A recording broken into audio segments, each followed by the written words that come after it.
It has been fabulous every week, actually. Really, really good stuff. I did bring a few things to sample that are herby. Is that a word? Herby? Yeah. Some pestos from my homegrown herbs, and I made some Italian herb bread. So be sure and snack on that when you get a chance. All right. Everybody ready? Herbs. My favorite subject. Okay. Let me see if I can figure out how to do this. Why isn't it working? Aim it to the computer. Aim it to the computer. There you go. Okay. All right. So we're going to not only learn about growing herbs, but we're going to learn about how to use them, a little bit of the history of herbs. I know some of you are making teas already, right? Who's making tea? You're making tea. Dory, I think Dory's making tea, right? No, you don't make teas? You guys make teas, right? Yeah. There's somebody else that was making teas. Yeah. So you already know the value of herbs, but we're going to give you a little bit of history. So if you're selling them, if you have a small business, you can talk to your customers and act like you know something, right? Okay, gotta do this. All right, AgriLife would like you to read this disclaimer, because even though I went to their advanced training about herbs, they want to make sure that they're not responsible for anything I tell you that may be concerning medical, medicinal properties and herbs. So go ahead and read that real quick. And then sign your life away like you do on everything else that you don't read, right? Okay. So what is an herb? We're going to start there. And I know some of you came to my herb lecture, so make them work for it, right? The ones that didn't come to the public library the other day. What is an herb? Have you ever thought about it? They're plants. What's the difference? You've been to my lecture before. They're edible. Formerly known as weeds. Also, some. Culinary, whoever said that, culinary is one of the things. It's a property. Medicinal is another one. What else? One more thing. Medicinal, culinary, and what else? Medicine. Medicinal. That's medicinal. Anybody smell anything this morning? I didn't hear that. I didn't have my hearing aid. And the scents, right? So, we're going to not only learn what an herb is, but we're going to learn all the different things that are herbs. So I'm old-fashioned. I looked up the actual dictionary definition of an herb just to see what it said.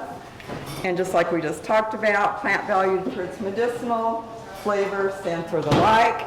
And I said medicinal, I think I'm going to look at my medical dictionary and see what it says. And it said pretty much the same thing. Semantics, right? Medicinal, savory, or aromatic qualities. That is what defines an herb. So you've got to kind of open your mind up, right? Like, are peppers an herb? Probably. Who thinks peppers might be an herb? Yeah. They were International Herb of the Year in 2016. Ta-da!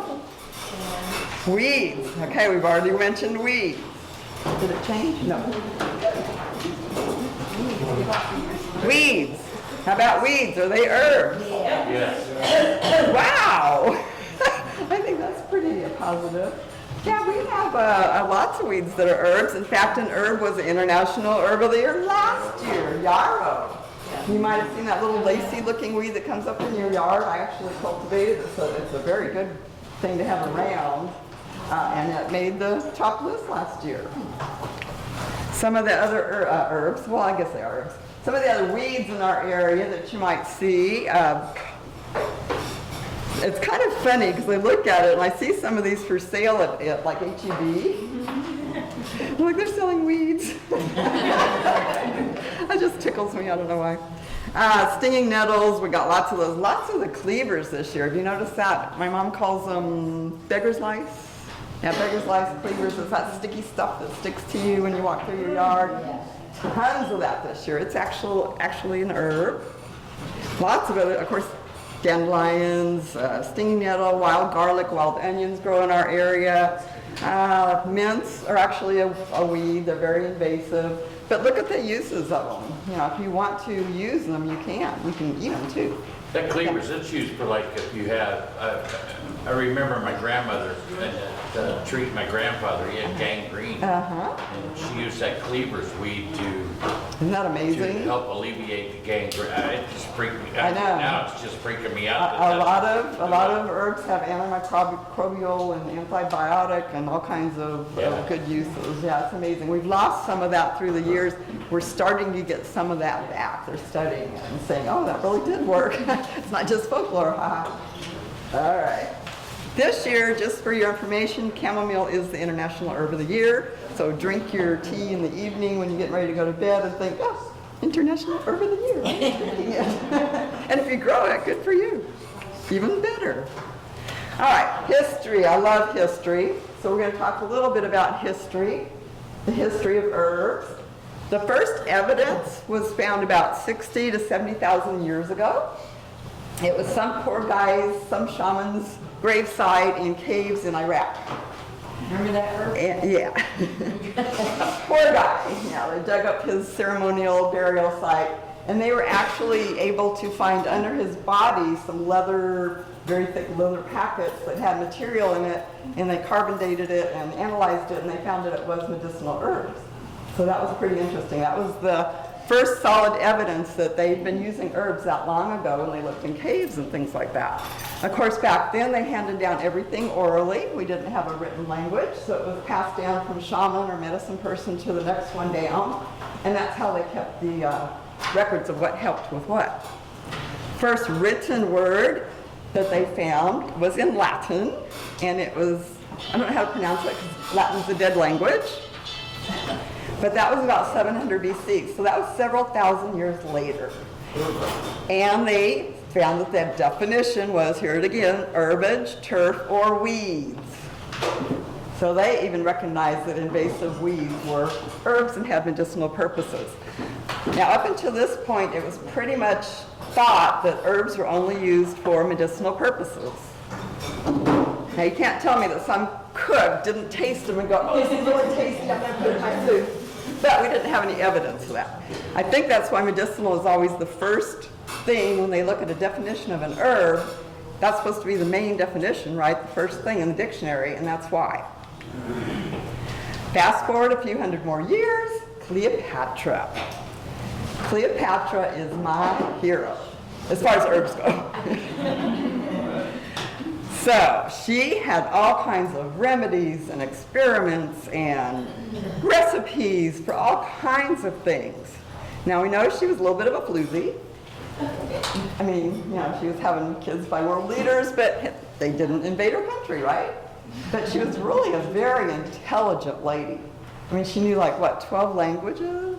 And she met with scholars almost daily. She was really, really smart. She used herbs, she was very much into staying young looking. So she used herbs for beauty products, wrinkle remedies, sunscreen. Who would have thought of sunscreen back then? But she knew that the sun caused damage. And she used herbs to help remedy that. Hi, just take a hand out and sit down. Come on down.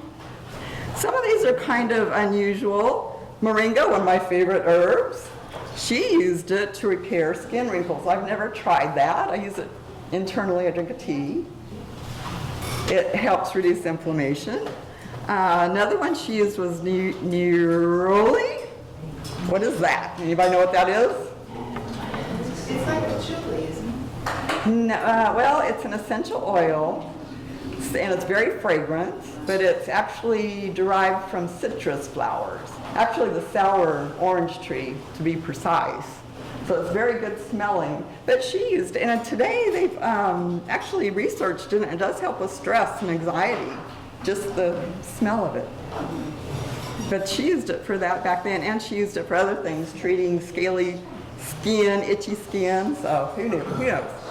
Unfortunately, a lot of her experiments and recipes were lost in a big fire in Greece many years ago. there was one guy that did write down a lot of her findings, so he had some of them, but not all. So it's very unfortunate that we lost that knowledge.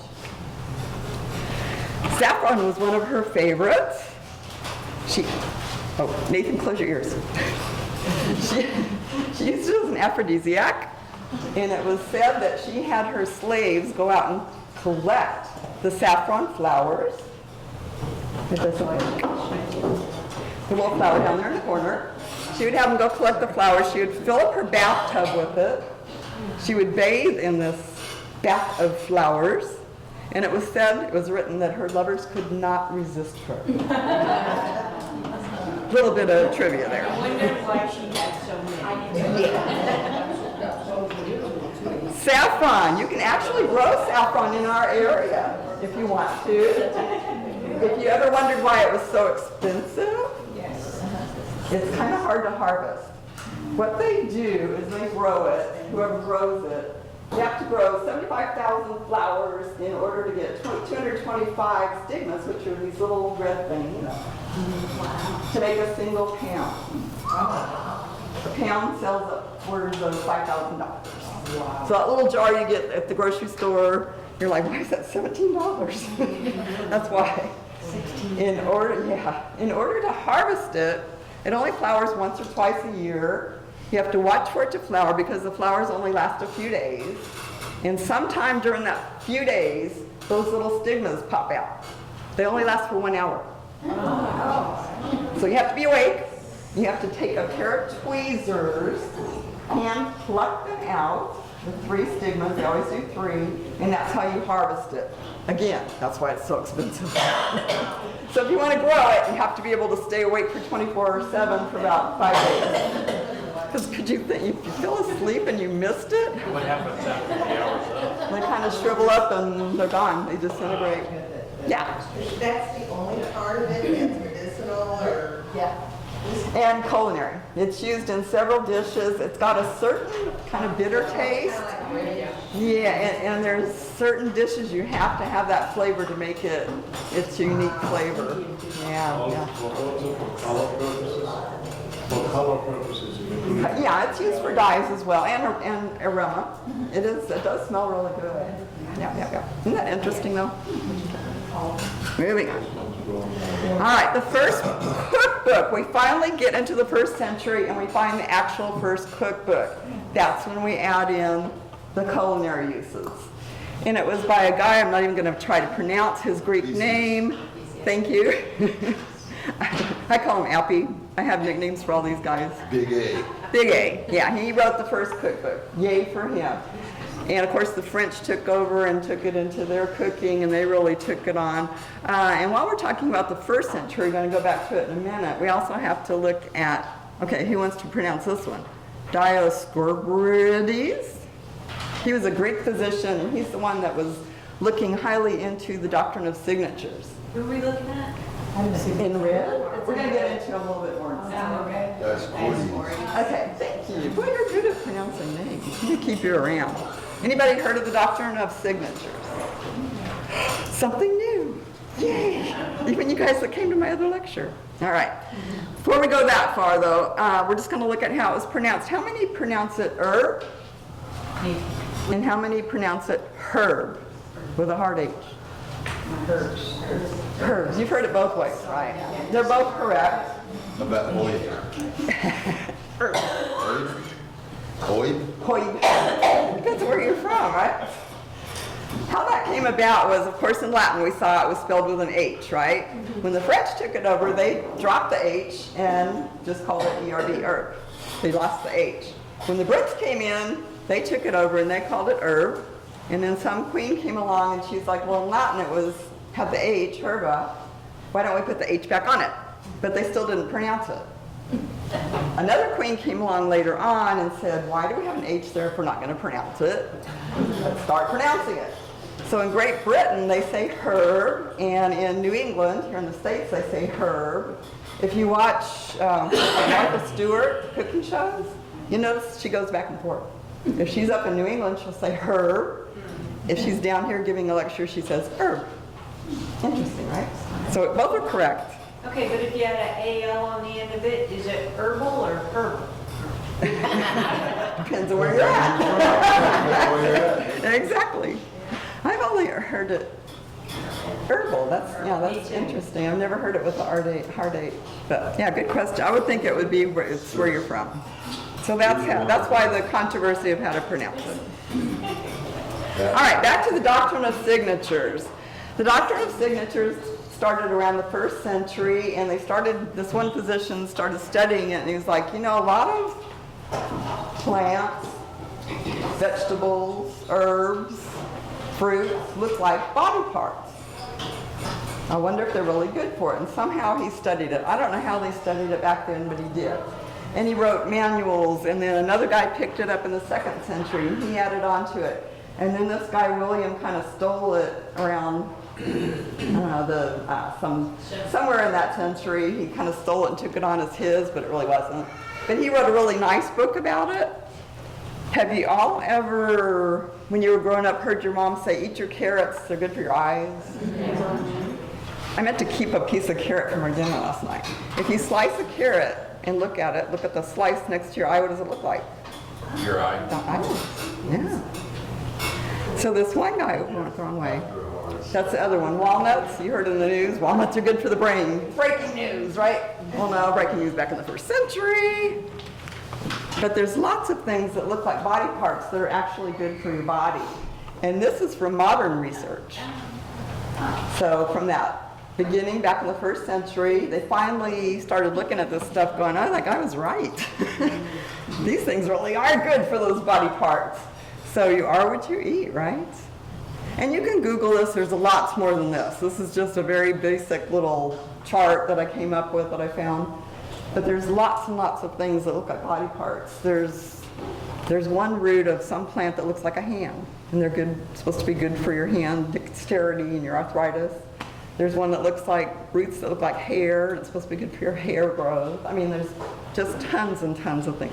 It's a whole different subject, but I just wanted you to be aware of it. All right, back to herbs. Herbs. So there's approximately, and I say that because they're always discovering new species, but approximately 400,000 species of plants on Earth. Currently, about 200 are labeled as herbs. This is interesting because so much of the world population still use herbal remedies, about 75%. Here in the US, about 25% of our medicines are still herbal. So just think if they looked at more plants, more than 10%, what they might discover. Why aren't they researching it more? There's no money. Pharmaceuticals make much more money on discovering chemicals and things that cover up things, and they don't really like medicinal herbs because rather than just masking things, they go to the root of the body's problem and actually help that way. Okay? Remember, AgriLife doesn't cover anything that I say here. I'm not a doctor, nor do I play one on TV, but I know it works for me, and I think it works for other people too. All right, a nice, interesting fact is, if you look at European use of herbs, it's kind of been just on an incline, steady incline. Look at the Western world, that's us. During COVID, look at the jump. Isn't that interesting? A lot of people turned to herbal remedies during COVID. I wonder why. I wonder why. Another interesting trivia. So, lots of things are herbs. Trees, bushes, not just parsley. Sing it for me, Paul. Paul's not listening. Parsley, sage, rosemary, and thyme. I can't sing. And now we're going to have that stuck in our head all day. Good morning. He's ignoring us. He's heard this a million times. So here's just a few things, a few little things that are considered to be herbs. Kind of interesting. What are we looking at? You're looking at all the list of different things that are herbs. Which is it? Which one? Morning milkweed.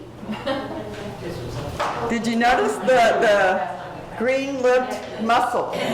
Did anybody catch that? Green-lipped mussel? Why is a green-lipped mussel considered an herb? This really bothered me, so I'll tell you the story real quick. I looked into it, started doing research, and I read through all the research papers, which are really boring. So I'm going to give you a quick summary. It was back in the early 70s. They noticed that a small population on a small coast in New Zealand didn't have any joint problems. Like none. And the doctors there were like, this is weird. Why? The population right here, why don't they have any, next coast over, they've got joint problems, these people don't. So they started testing and looking at seeing what they were eating is what they looked at. And they were all eating, the ones with no problems were eating these green-lipped mussels. And they said, okay, we're gonna make a fortune. Let's harvest these, let's farm them, and we'll grow these mussels and have everybody buying them and we'll make millions. Well, they didn't. This is over 10 years. This is years and years. They did a controlled study. It wasn't the mussels. They're like, oops. It must be the seaweed they live in that causes that green around the lip, right? It's got to be the seaweed. Let's grow it, let's harvest it, let's farm it, we'll sell it, we'll make $1 million. 10 years later, after that controlled study, they went, oh, it's not the seaweed. So they finally decided, now we're in the, let's see, 70s, 80s, 90s, yeah, early 90s. They said, okay, it's got to be the green-lipped mussel. It's a symbiotic relationship between the two that causes the chemical reaction in people's bodies that helps with the joint pain. And that's what it was. Now, they didn't have anything else like that occurring anywhere, where a plant and an animal created something that was useful to our body. So they didn't know where to categorize it. So they put it in the animal kingdom, do they put, where do they put it? So they decided to stick it in herbs. So that's what it's, and you can Google it, you can get it, it's very expensive. What is it called? The green-lipped mussel. There's commercials for it. Yeah. I'll make it. Are there commercials for it? Yes. Oh my goodness. I'll make it Excel. Pretty expensive because they can only harvest it wild. Yeah. Isn't that interesting? All right, moving on. Okay, so why grow your own herbs? You can go to the store and pick up a little vial of them, for how many bucks is that little bitty plastic thing? I look at some of this stuff. I grow a bay leaf tree. I look at these bay leaves that you use a couple times a year and I go, those look horrible. They don't even have an expiration date. How long have they been hanging here on that shelf? So I like growing my own. It's for the freshness. Once you harvest something, it starts to deteriorate. The nutrients start running right out of it. So the minute you pick that apple, the minute you pick that bay leaf, the minute you clip that piece of rosemary, it starts degrading. You want to eat it as fresh as you can, as quickly as you can, or preserve it correctly to try to keep those nutrients in it. That's what I grow in herb. Plus the flavor. I mean, you can't beat the flavor of fresh, right? It's great for companion planting. We're going to look at that a little bit. It's pretty. A lot of herbs are really pretty. They're great for landscaping. So even if you're in an HOA, you can use it around your home. And of course, it's cost effective. If you're looking at the prices of things nowadays. Shoo. All right. Basically, we've learned they're kind of a lot of weeds. Weeds are easy to grow. We just kind of ignore them, right? If you start babying them, if you start giving them plant food, they're going to go, it's like if you're raised on a bland diet of, like Mom, cornbread and beans, and I try to cook a shrimp casserole that's really foo-foo, and she's like, it's horrible. It's what you're used to. Weeds are used to being treated badly. They're used to poor soil normally. And there's even an old farmer's cliche saying, poor soil, little water makes for strong herbs. Basically, you ignore them. When you start babying them, that's when you usually start having problems. There's a few herbs that like a little compost and stuff, but for the most part, they're really funny about that. So these are the herbs that the AgriLife Extension recommends for our county, Walnut County. These are like the best of the best for growing in this county. You can't go wrong with them. Hardly can kill them. They're almost guaranteed to come up. Chives, dill, garlic, and parsley, and that's ones we're going to cover as far as growing here today. And just a word, has anybody talked to you about the scientific words when you see it on a plant label? I usually listen, but I haven't heard anybody mention them yet. Have you been told about them? Okay. In herbs, it's very important because when you're looking for something for medicinal purposes, you want to get that herb. There's lots of varieties, and there's lots of hybrids, and there's lots of fancy, like poor marigold.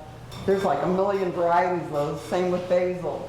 So you want to look for the scientific name when you're looking for something specific. Basically, it's always in italic. And the first part, the first word in it, if I remember right, is, it's always capitalized, the second one is always lowercase.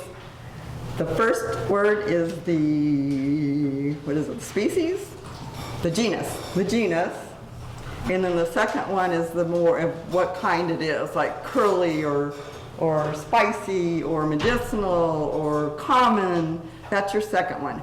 So you want to look for the scientific name if you're going to buy something for a specific purpose. Does that make sense? And I just put a few of the meanings up there. Like salvia is health or healthy. Nepeta is they smell attractive to cats.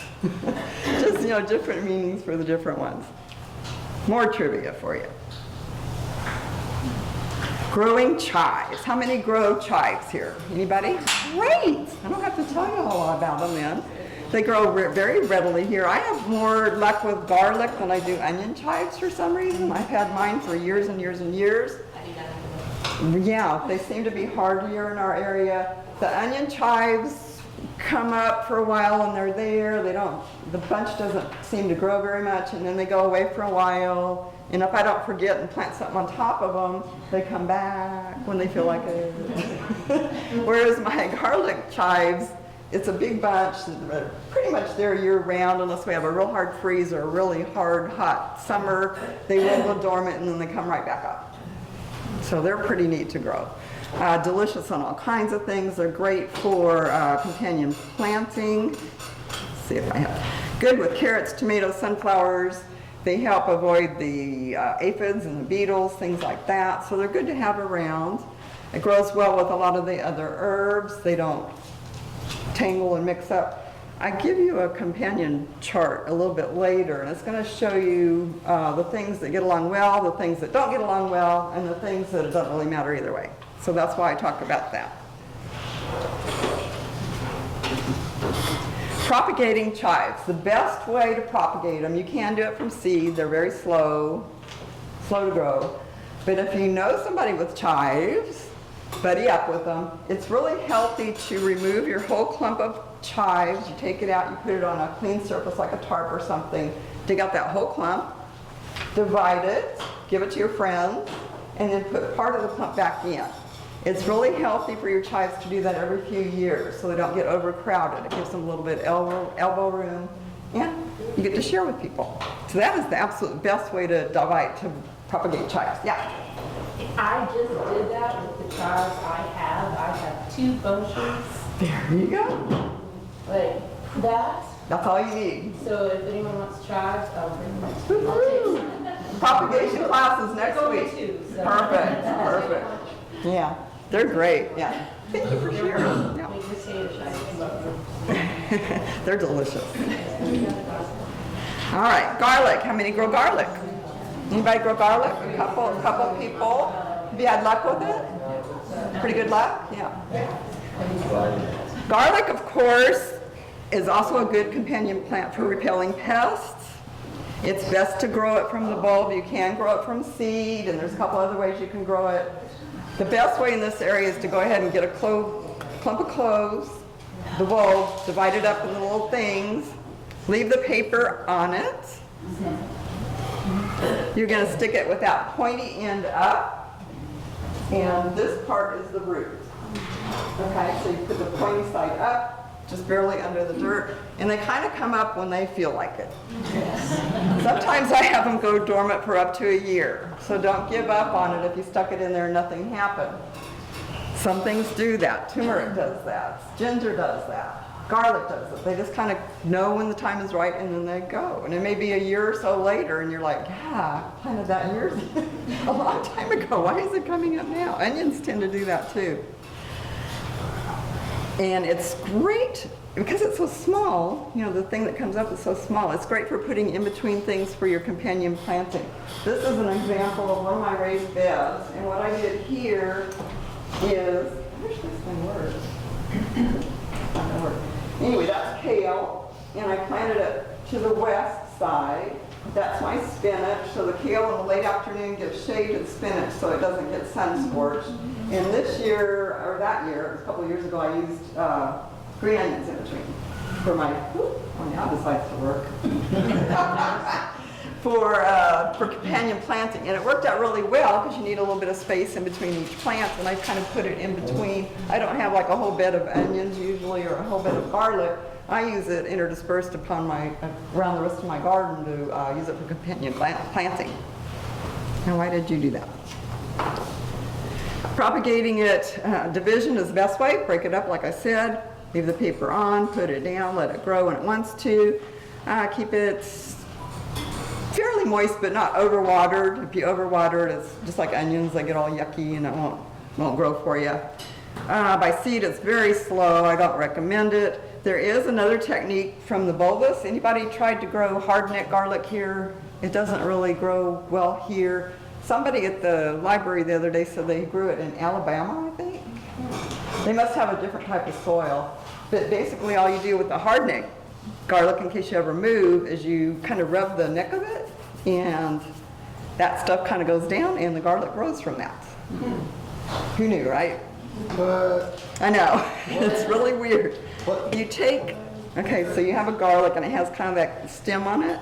Right. The hard neck, not the stuff we go around here. You just kind of rub it and the stuff falls out and it'll grow new garlic.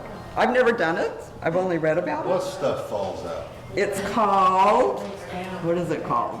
It has a name. Like I said, I didn't even Like put it little on bulb here. beds or something? Yeah, the little bulbuses, they call it.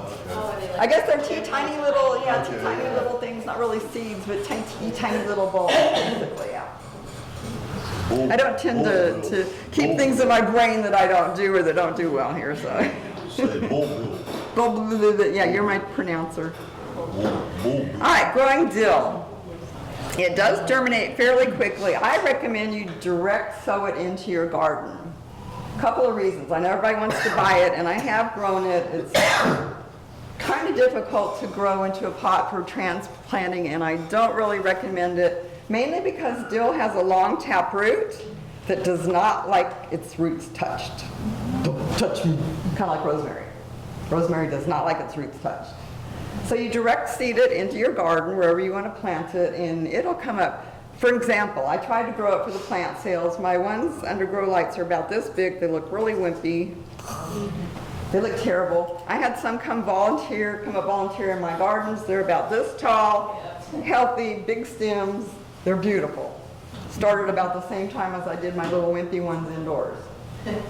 So I highly recommend you do that indoors when it's warm enough. I guess the little seeds in there thought it was warm enough and they came up. It's like a weed, right? Well, dillweed, right? Kind of comes up when it wants to. This you want to plant around your tomatoes, peppers, eggplants, cabbages. It's going to help deter the hornworms and the aphids. Keep it away from cilantro. They will cross-pollinate and you're going to get funny tastes. So if you're going to grow cilantro, grow it on one side of your house, grow your dill on the other side of your house. Same with parsley. And by the way, the butterflies love to lay their eggs on it, so grow lots. Grow lots and lots. I had lots, and I grow other things that the queen butterflies like. I grew parsley and borage. Came out one day, I was going to make pickles. I had all my dill up. I had all the heads. I was ready to do my pickling. Came out the next day, stripped all the way down to the ground. Well, this is.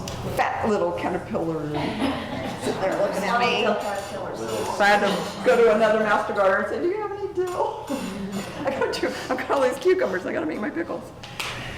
And so when I find them, inspect your plants daily, if not twice a day. If you find them and you have something else growing that they'll like, you can gently take them off or break off the little piece they're on and take it back to another plant and tell them you're going to like this just as well.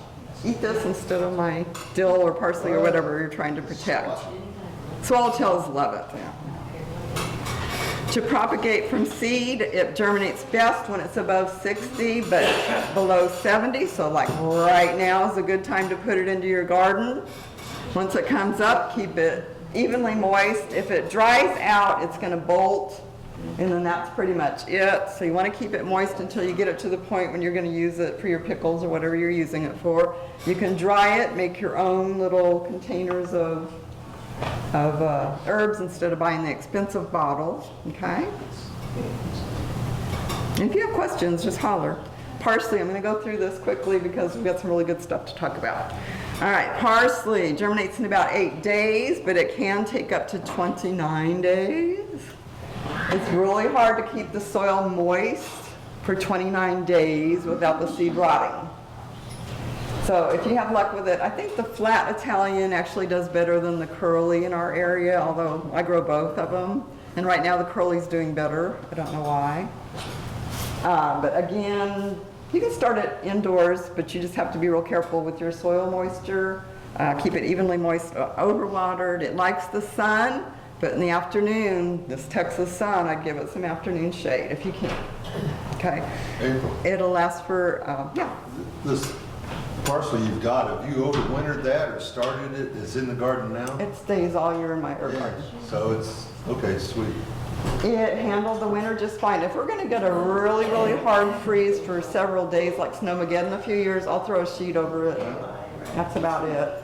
I let leaves come down, I mulch it, I leave leaves in there. I've had it, now parsley is a biannual, so it lasts for 2 years and then it dies. It's only got a 2-year lifespan. But it still seeds. I was gonna say, I've had mine for years and years and years. The other trick you can do, at the end of the 2 years, it's gonna bolt and send out its seeds. You can either let it self-seed, or you can whack it all the way down to the ground and it'll start coming up fresh. Herbs are really good about that, yeah. I was just wondering if you could divide it up. You can also divide parsley, yes. That's another way to propagate it, okay? It does like it a little bit of moist. In my herb garden, I have like a moist section where the water is first coming out, so it's more moist, and I have the ones that like moisture in there. Then I have a middle section, my parsley's in that middle section, and then I have a dry section where my rosemary and some of the drier herbs, Mediterranean herbs are, because they like it a little drier. Okay. Again, grow lots, because those butterflies like to lay their eggs on it, and the larvae will eat it. But they are beneficial to several things like carrots and asparagus. It's going to actually attract good insects that will help you battle the bad insects. And I don't know if Beth said it or not, 95% of insects are good guys. There's only 5% that are bad guys. And boy, those bad guys give them a bad reputation. Just like people, I guess, right? But if you can start attracting those good bugs in to take care of the bad guys, you're golden. Your pesticide bill, I haven't bought a pesticide in years and years and years. I use a couple of organic biological warfare things with things like spider mites that are just my nemesis. Sometimes I get mealybugs. It's an organic type of stuff you spray on there, and it basically gives them a tummy ache and then they die. But it will kill all bugs. So I really hate using it. The other thing I'll use is diatomaceous earth. Does anybody use that? Okay, you know what it is, right? It's just crushed up fossils. So it's going to act like the bug is walking on shreds of glass, basically. It cuts the cuticle of the bug and they dehydrate to death. So again, it'll kill good bugs as well as bad.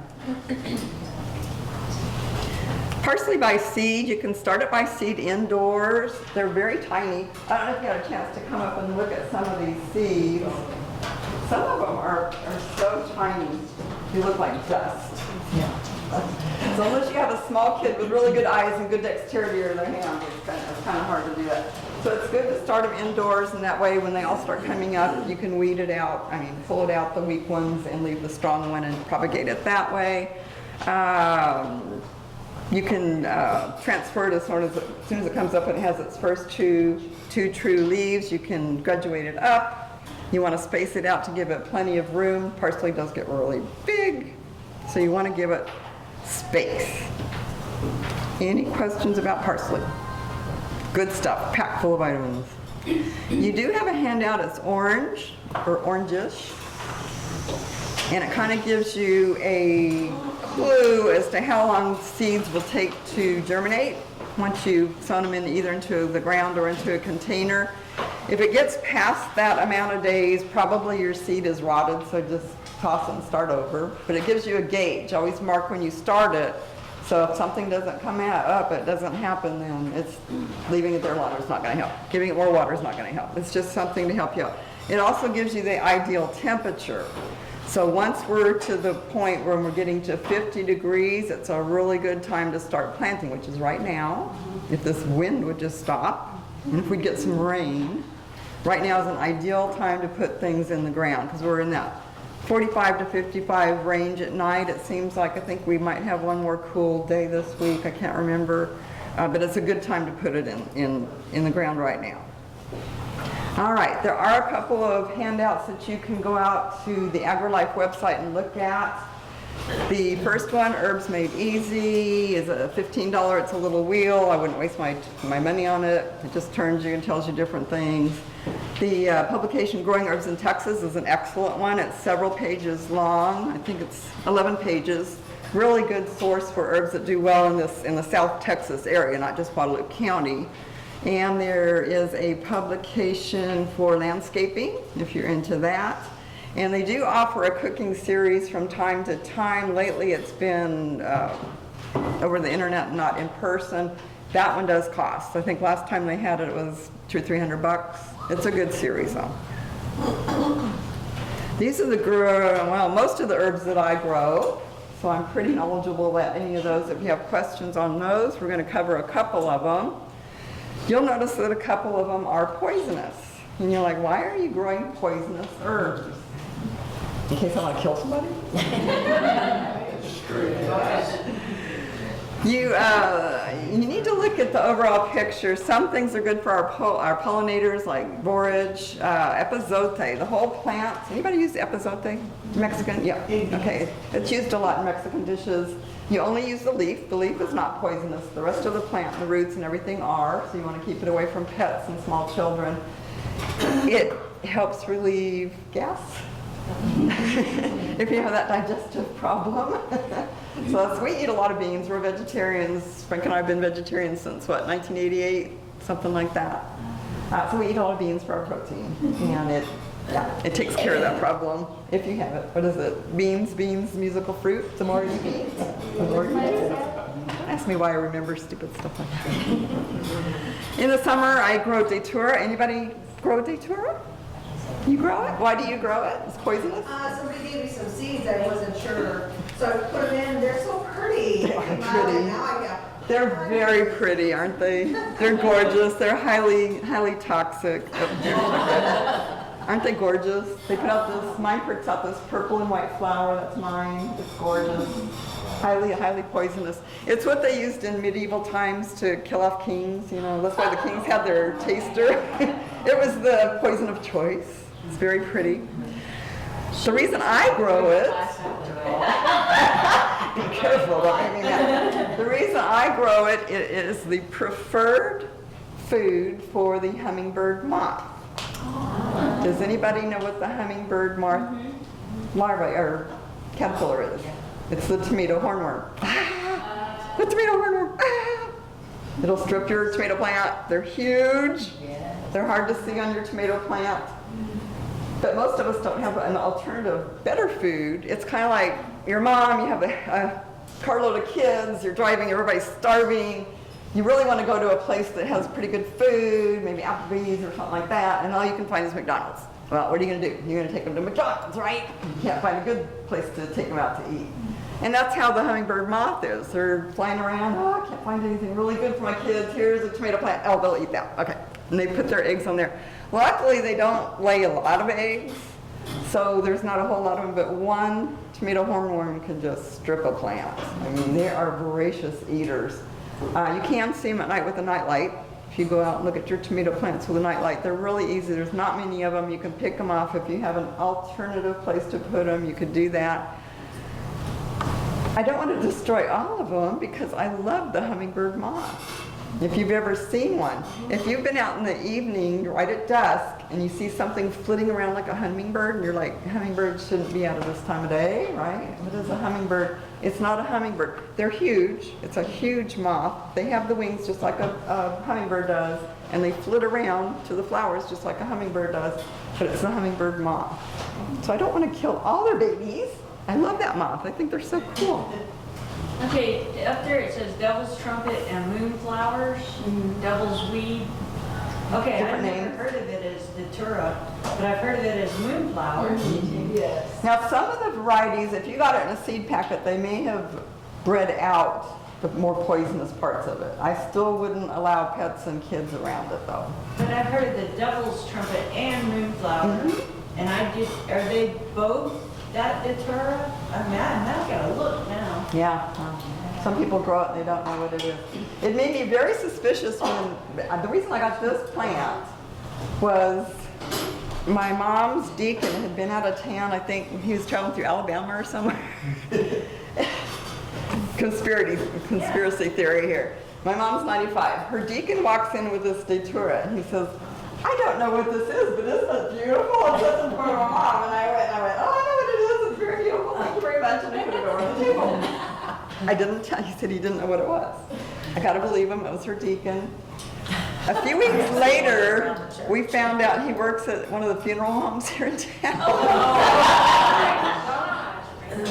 I don't know. My mind shouldn't go there, but it kind of did. Why is her deacon giving this 95-year-old lady a It's highly a poisonous really plant? pretty flower. It's a beautiful flower. And it- They are beautiful. And it was blooming when he gave it to her. But That's you why very don't quickly. think you eat it. But if you touch it, all you have to do is touch it. You should use gloves when you're handling it. I believe It's it's that- a hallucinogen if you smoke it too. It is hallucinogenic. How did you know that? I wasn't gonna go there. I just Some thought herbs. it would work, and all of a sudden there's this great big old green moth there. Yeah. Stone? They are herbs. So you smoke it. We're not gonna talk about those kind of herbs. They are herbs as well. I just picked that up. I don't do that. It's a factoid. Yeah, right. One of those trivia things. All right. Martha, Poisonous plants. Poisonous plants. moving on from, yeah, those kind of plants. All right, marjoram. Anybody grow marjoram? It's a relative to oregano. It's got a slightly different taste. If you're really into cooking and certain cuisines, you'd want to grow it because of the flavor for your dishes. It's just like oregano to grow. It's kind of invasive. It will take over if you don't keep it in a container or keep it contained in a part of your garden that you want to. And by the way, oregano and marjoram are great ground covers. They are wonderful to grow under, say, your peppers, things like that. It actually creates a living mulch, so you might want to use it that way. And it wouldn't hurt the peppers at all. It's got a smaller, sweeter taste than oregano. Some people prefer it over oregano because of that.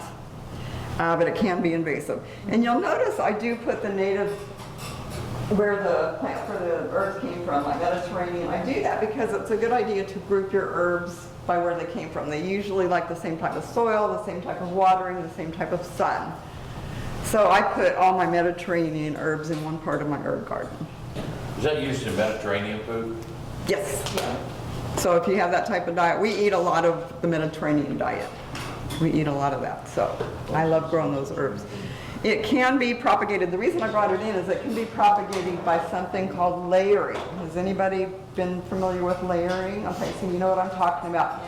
Basically, you take a branch, and you can do it with tomatoes, you can do it with other plants too.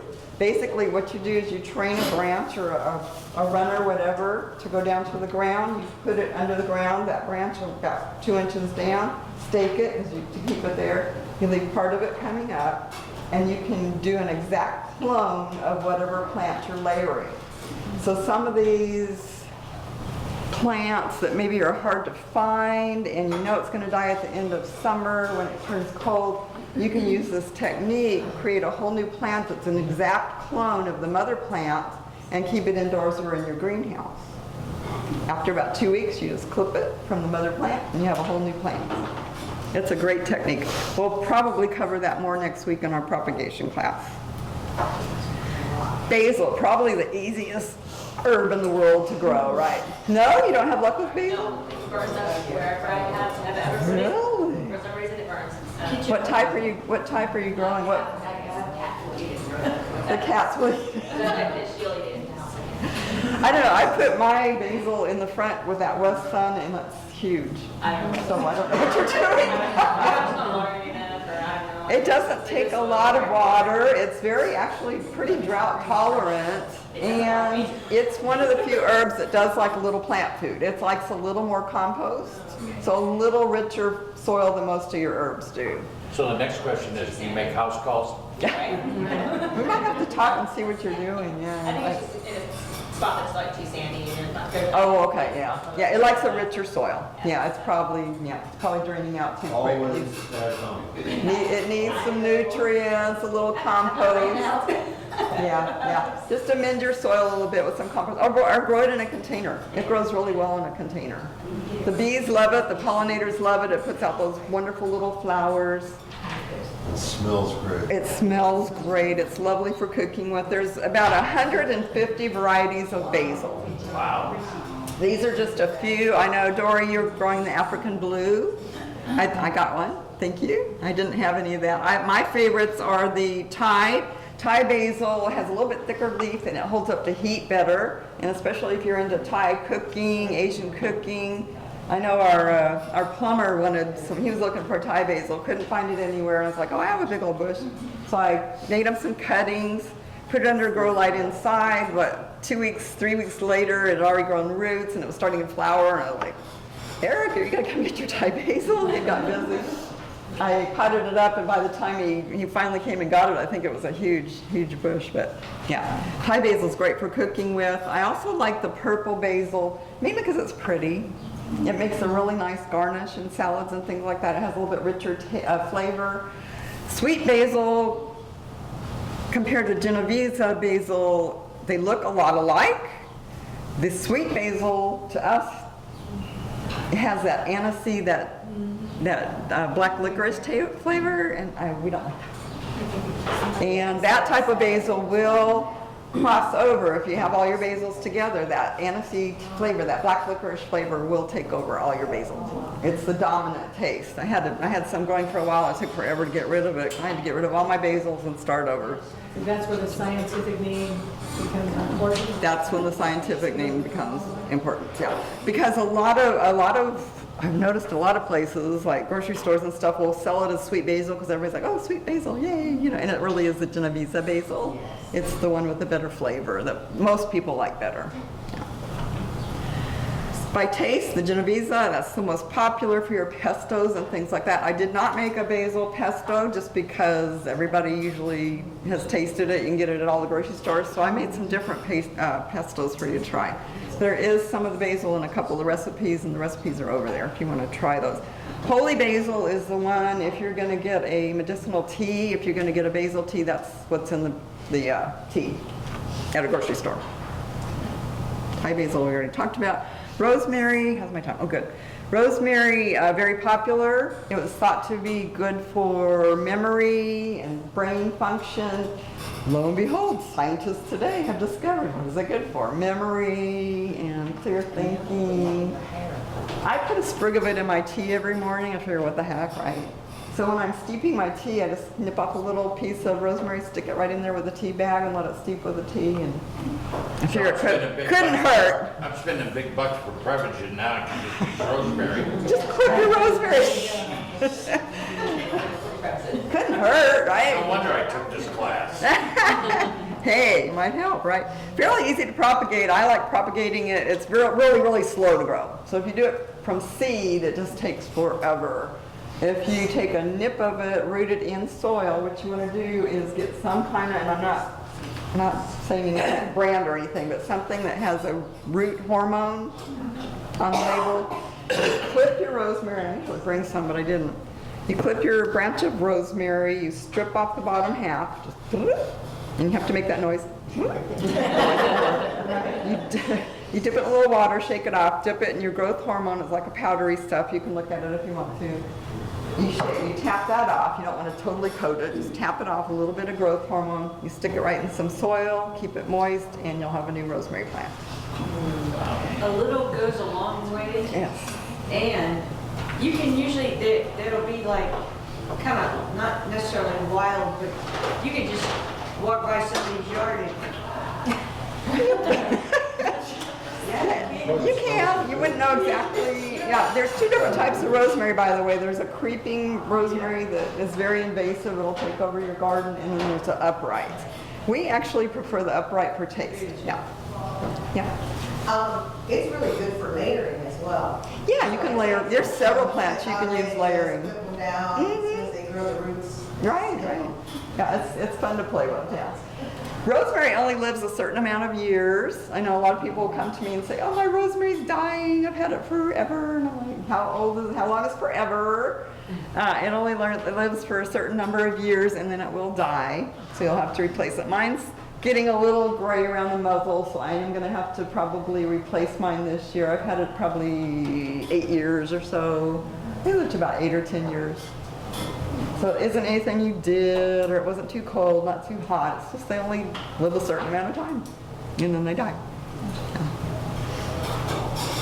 Moringa, one of my favorite herbs. It is a tree.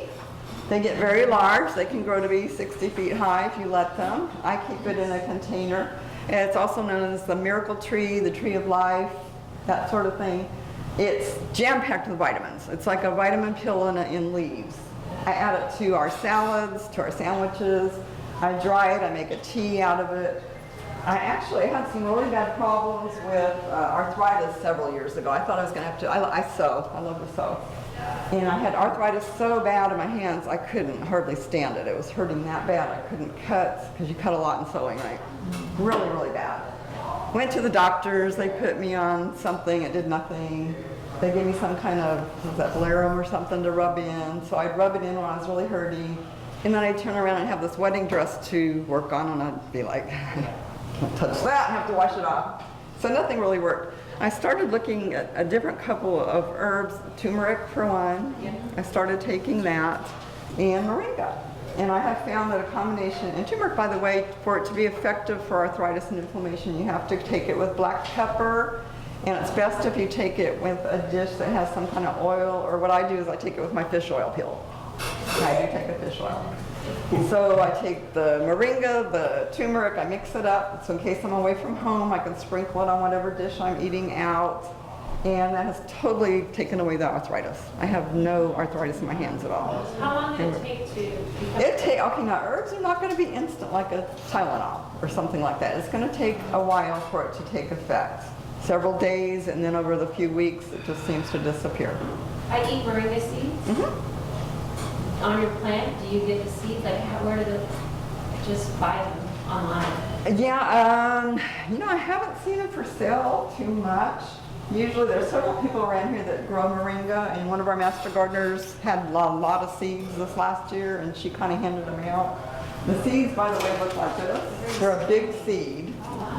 Okay. She had several. I'm hoping, I didn't have my tree in enough sun last year, so it didn't have, mine has put out seeds, it didn't last year. Yeah. You can find moringa seeds at like whatever meat market. Oh, They have okay. it in their herbal Really? section or whatever. Okay. And probably on that website that rhymes with Amazon, you can get anything there, right? So you probably get them there, but a lot of people grow them, so you can probably just get it from somebody. Yeah. You can eat those big pods too. I don't. I only leave it. Actually, every part of the moringa is good for something. So it depends on what you're trying, what you need it for. So you grow it at your house? I do. And what do you do that's made this difference? I mean, you make a tea, or how do you do it? All of the above. So the fresh leaves we'll put in salads or on sandwiches, something like that. The dried leaves I make into a tea. And I also actually, that's why I have a coffee grinder. This is my herb grinder. It's a coffee grinder, but you don't want to use the same grinder for your coffee because coffee has its own oils as well. So I have one grinder for my coffee, one for my herbs, and we've recently gotten one grinder for his hot peppers because they have their own oil too. Hot peppers, so we have 3 little grinders. But I grind it up, so this is from my tree from last year, and I just sprinkle it on stuff. And it does well in a pot? You don't want to heat it. No, I mean like the tree as well, and growing in a I've pot. had mine in the pot for years. What you do is at the end of, when it starts getting cold, at the end of summer or into fall, when it starts turning cold, you whack it off at about 3 foot high. You just whack it off, you dry all your leaves and have that grinded up. I mean, I think the whole tree, I did get 2 whole containers. Once I ground all the leaves down. Yeah, it's amazing how when you dry it out and grind it down, it doesn't make a whole lot. But it was enough to last me the year, and now my moringa's back blooming again and has tons of leaves on it again. The reason you whack it off is during the winter, it doesn't like cold. If you leave it in the ground, you don't take care of it, and you leave it big, it will die. It's just too cool in our area. If you whack it off and put it somewhere where it can go dormant for the winter, like a greenhouse or maybe inside a house somewhere, when it starts warming up, it'll start leaching out, and mine usually gets to about, probably as high as the ceiling in the summer. It gets pretty that quick. It's a very fast grower. In fact, doctors across borders use it because it's so cram-packed full of vitamins, and it's a complete protein, by the way. That was another reason I looked into being a vegetarian. It's the only plant I know of that's a complete protein. So the doctors across borders discovered this. They started growing them for all the pregnant women and kids because they couldn't get the vitamins and the good food in, and they started using that as a food source. Also, it grows in very poor soils. Don't give it a lot of plant food and stuff. It grows in the countries with the poorest soil where it's really needed. I think that's why they call it the miracle tree and the tree of life, because it grows in those kind of conditions. It's an amazing tree. I love that herb. Any questions about moringa? I did have. Bring in some in next week. I did propagate some. It's been selling at the plant sales. It comes out real quickly, so I'll be propagating some more. Probably not this week, but at the plant sale at the Poly Mansion, I'll probably have more. Yeah. What's that? I want to reserve one. You want to reserve one? We'll take names. Okay. Email me and remind me you want a moringa when it comes up. Yeah. When you dry your herbs, do you just like air dry them or do you tie them up? Or you I do. I just bunch them. In fact, I have some in my closet right now. I'm really lucky. I have this walk-in closet in my hallway by the front door, and it's huge. In fact, the people before us used it for a small office. And so that's my pantry for all my canned goods, and I do the cellar in there as well.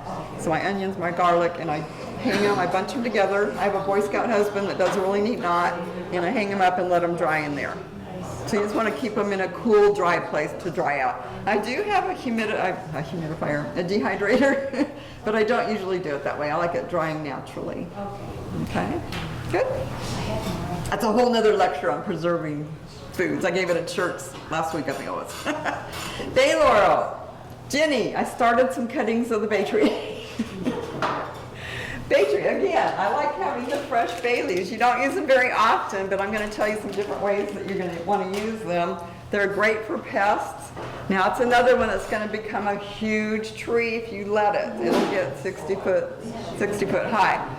The one in the pot is mine. I keep it clipped back. I've had it for a decade. We used to have outbuildings at events we did, and at these buildings we'd be there for 2 months and then we'd be away for 10 months. We'd come back and we'd have little mices that moved in. I hate mices to pieces. Didn't want to poison them. We had birds and stuff in the area. Tried everything. I tried the mint things that you buy at Home Depot. Couldn't get rid of them. So we tried trapping them. I didn't like that. And the mothballs. And tried mothballs. I tried everything. Found out about bay leaf, and what I would do is I'd whack off a branch of a bay leaf. I just put it in the corners of our outbuildings. No more mice. Wow. We even had cats. I mean, our cats travel with us, and we brought one of the cats one time, and a mouse walked out in front of him, and he kind of looked at it. And then he looked at me, and then he looked at it, and he's like, am I supposed to do something with that?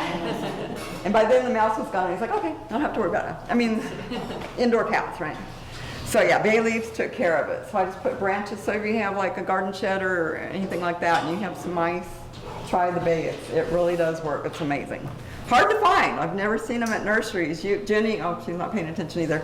Jenny had been looking for one for a long time. I had never propagated one before, but I read up on it, and sure enough, same as the rosemary and some of the other ones, you just clip off a branch, take the bottom leaves off, little growth. You gotta make that noise.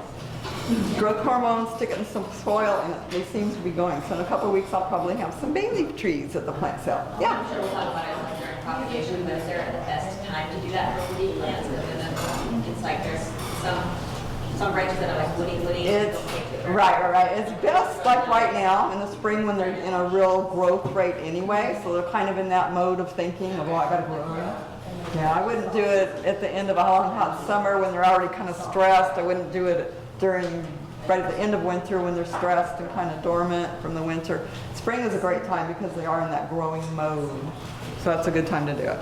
The big red barn cat, we cut it back, the big red barn, and they're giving it away. Yeah, right. Yeah, we thought we had lost that tree during Snowmageddon a few years ago. They thought it was gone and it came back. Yeah, It was it's amazing. beautiful. Plants in there, it's beautiful. It probably was good for it, right? It was huge. It was probably 60 foot high when it died, yeah. It was huge. They get really big if you don't keep it in a container. All right, other ways to use, or other herbs to use for pest control, very quickly, you can kind of look down that. How's our time? Good. Yeah, scorpions, lavender. If you have a scorpion problem, Paul, you need to be planting lavender around your house. I know you've got a lot of scorpions. Lavender. I got chickens, thank you. Oh, they take care of your scorpions, okay. Mint and thyme around your cabbage will help deter the worms. You can go through it. If you're camping, if you're into camping and you get mosquitoes and those little no-see-ums, throw some sage in your campfire or in your backyard fire, your fire pit. Helps keep those away. I'll give you access to the PowerPoint. I mean, you can take a picture, you're welcome to, but you'll have access to this later where you can get it. Okay? So, not just for insects. Some of the herbs actually help make your vegetables healthier. A couple different ways. It'll help with the flavor of the vegetable. Some herbs actually help with the nutrients in the soil to release the nutrients to make it available for your vegetable plant. Too many to go into, but just be aware of that. We go into that a little bit. With this handout, it's green, or some variation of green. This is my favorite companion planting guide. It's from Burpee Seeds. There's lots of companion planting guides out there. I like this one because it not only tells the companion, but it tells the ally, the one that's not going to do any harm or good, and it tells the plant enemies. Some things will actually stunt the growth of something else. So let's say garlic is one of them. You don't want to put your garlic and onions together. They're going to compete for nutrients and they're not good for each other. So it actually gives the enemies as well as your companions. And some things it doesn't matter. So that's a really neat guide to go through. I would laminate it, keep it in your toolbox when you're planting. Where to place your herbs, we've talked about that a little bit with have your taller plants that can handle the sun shading your lower ones and plant your herbs in between. Speed right along here. Do it by sunlight needs, soil needs, water needs. Like I said, mine's divided up into a moisture, a little bit drier, dry soil in my beds. They all get the morning sun and they're shaded in the afternoon. That's my main herb. Raised bed, I have 6 or 7 raised beds. That one's devoted just to herbs, and that's how I do it. Is that your garden? Not mine. I would say that's probably up north where things stay a little greener. Yeah, not pretty though. That's another. Now this is more like mine. There's actually a name for it. It's called English style gardening, where you just kind of have everything everywhere. That's my butterfly garden. One of my neighbors called it my weed garden. Isn't that right? Yeah, Kurt, he passed away now. How's your weed garden going? Yeah. That's yours? No, but mine looks like that. That's pretty much what mine looks like. That's all herbs. My butterfly garden is a mixture of Texas natives and herbs, things like that. So mine's a mix. But I pretty much just let it take over one part of my yard. I had one strip next to my driveway that got that west sun. I'm in a suburb area. But you know how the houses are, and there was a area that the west sun would just hit it and fry everything on that one little strip. Every house in our neighborhood's the same way, and they all have the same problem.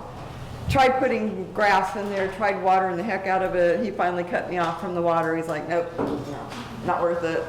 I was like, okay.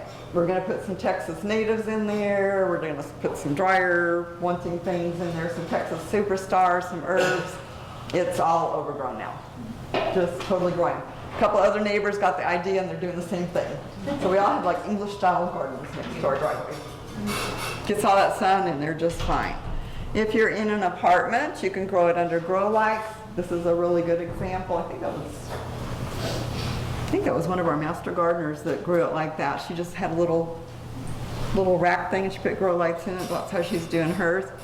We used to, like I said, we used to do events and we had to have everything natural looking and like flowers on our buildings. So what I did, we were up in Oklahoma for about 2.5 months at a time, I guess. Away from my gardens, I couldn't stand it. So we had to have window boxes.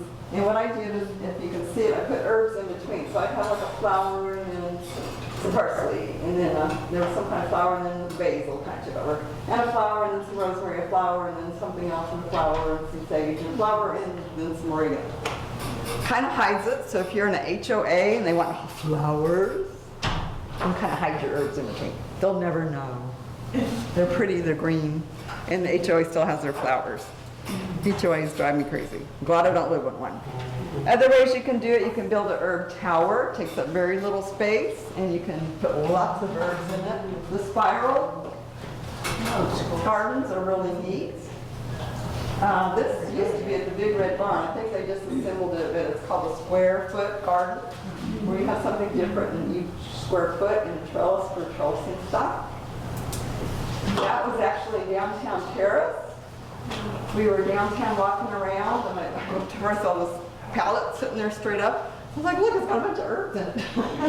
So we went over, and it had some other vegetables too. I thought it was kind of an interesting way to grow stuff. They're very, very big in Europe. About everybody has a garden of some type. They all grow their own stuff, which is, I think, where we're heading as well, especially after COVID. All people are growing their own foods. Different ways that you can use a tiny bit of space and grow quite a bit of stuff.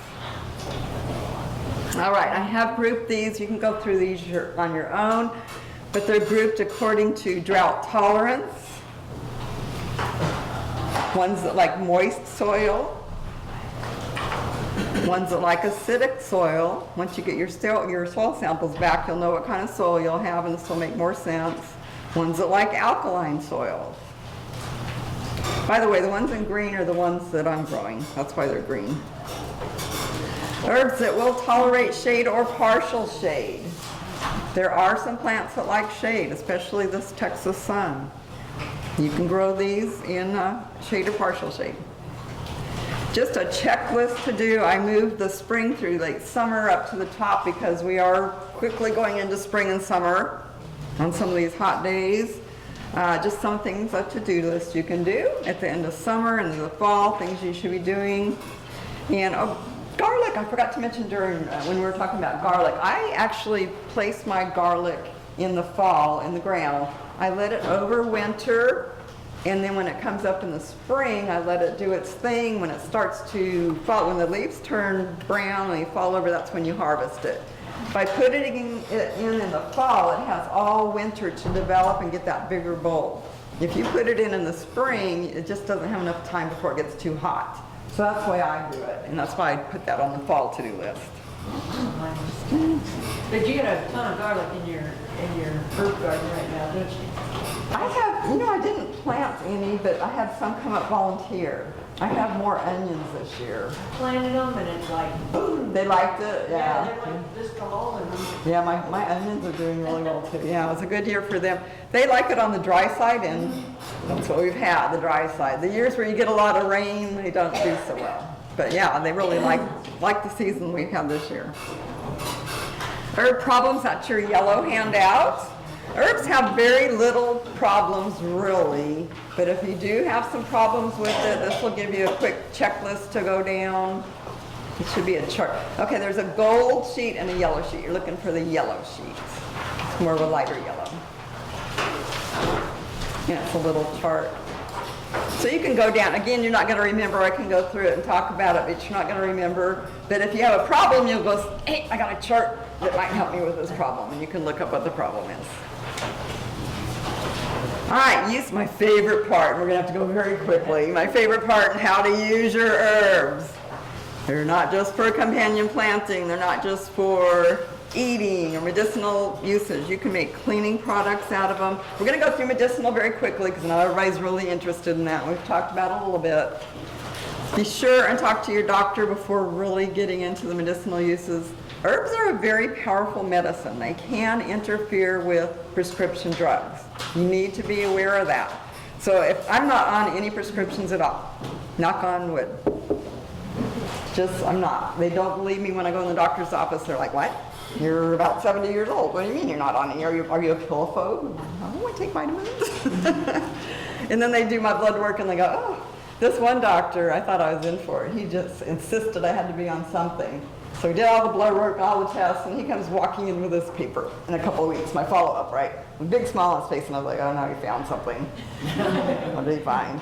I was like, what? What did you find? He's like, no, he's like, your blood work is perfect. You don't understand. Everybody your age is at least pre-diabetic. I'm fixing to turn 70 in a couple of weeks here. So I guess I'm doing pretty good. But if you are taking prescriptions and you want to start maybe using some herbs, just check with your doctor. A lot of the Western doctors now really are open to the idea of herbs nowadays. It's amazing. They weren't, I think even 10 years ago they weren't. Now they are kind of coming around. I think again it was COVID when people started turning around. You know, with all the drugs like digitalis And you couldn't get a lot of and all stuff. that came from plants in the first place, You get off your mind-boggling.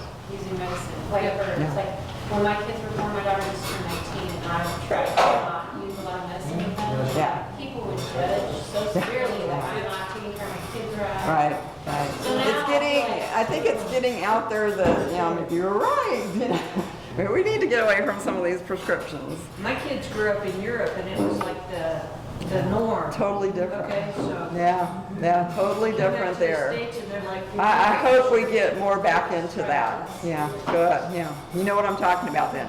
Infusion, again, some of that intrigue about herbs. Infusion is simply, it's like making tea. It's something, you're using either water, hot water, cold water, steeping it, that's a form of infusion. Also, you can do it with oils, hot or cold oils, infuse. If you get into the tinctures, that's when you're really drawing out the strong medicinal properties from plants. And the medicinal part of a plant generally is the stem. That's what's going to have all the oils in it. Tinctures take much longer. They are created using usually alcohol, that's your best base, but you can use glycerin or vinegar. And it's for several weeks usually, according to the recipe and what you're trying to do. And it's really neat. If you look at some of the herbs that we get our essential oils from under a microscope, the oil looks like little bubbles on it. It's really cute. I should get a picture of it. It's really neat. If you look under a microscope, you see these little bubbles, and that's the essential oils on them. And it's not that hard to harvest the oil off of them if you really get into this kind of stuff. One of the things I like is the chai tea for good health. It's just general good health. It's not going to interfere with anything. You pay what for chai tea at one of these quick places, like $9 or something? It's ridiculous. How much did you pay for that? I think $6. Okay, well, that's fine. That's still $6 is $6. You could have made it at home. Oh my goodness, yeah. Ginger, I do grow my own ginger, I grow my own turmeric, I grow a lot of my own stuff. You could make that yourself. So other teas and what they're historically good for, I'm supposed to say historically, for every life. These are teas you can get at the grocery store. There's several of them sitting up here. And by the way, they do make a moringa tea. You can get it in the pods or tea bags. I mean, you can get teas for sleep and for sore throats and for tummy aches and all kinds of things. So, or you can make your own if you grow it yourself, much cheaper. But most of those are non-caffeine. Correct. And in the morning, I like that. Okay, all right. A word about I like my cup of coffee too, but a word about that. There are some herbs that are very energizing, let's say, without caffeine. Hibiscus is one of them. I had a friend of mine made a hibiscus rosemary tea one time, and I drank it, and I virtually felt like I was vibrating. I was like, Sue, what did you put in that tea? Did you put something funny in there? 'Cause I felt like, I need to go clean the house. I need to do this in the yard. I need to... She said I did nothing. It was just hibiscus flowers and rosemary on it. Do they sell that? I know, my She made it herself. She just infused it herself. She was experimenting. Can you buy that? You can buy hibiscus tea. I've seen that for sale. Red Zinger. Red Zinger? Red Zinger's got it. Really? No, I read the Zinger, but I have something similar. So you might experiment. You might have that feeling with it without getting the caffeine. You know, coffee goes back and, coffee's good for you, coffee's bad for you. You don't hear that with teas. You know, it seems to be generally known that it's really, really good for you. Another form of infusing using oil is your calendula oil. Calendula is hot marigold. That's all it is. It's nothing fancy. Your plain old hot marigold. You harvest the leaves. Depending on what kind of oil you use, you can take it internally or externally, use it externally. So that depends on the oil you use. You let it steep for about 4 to 6 weeks, I think.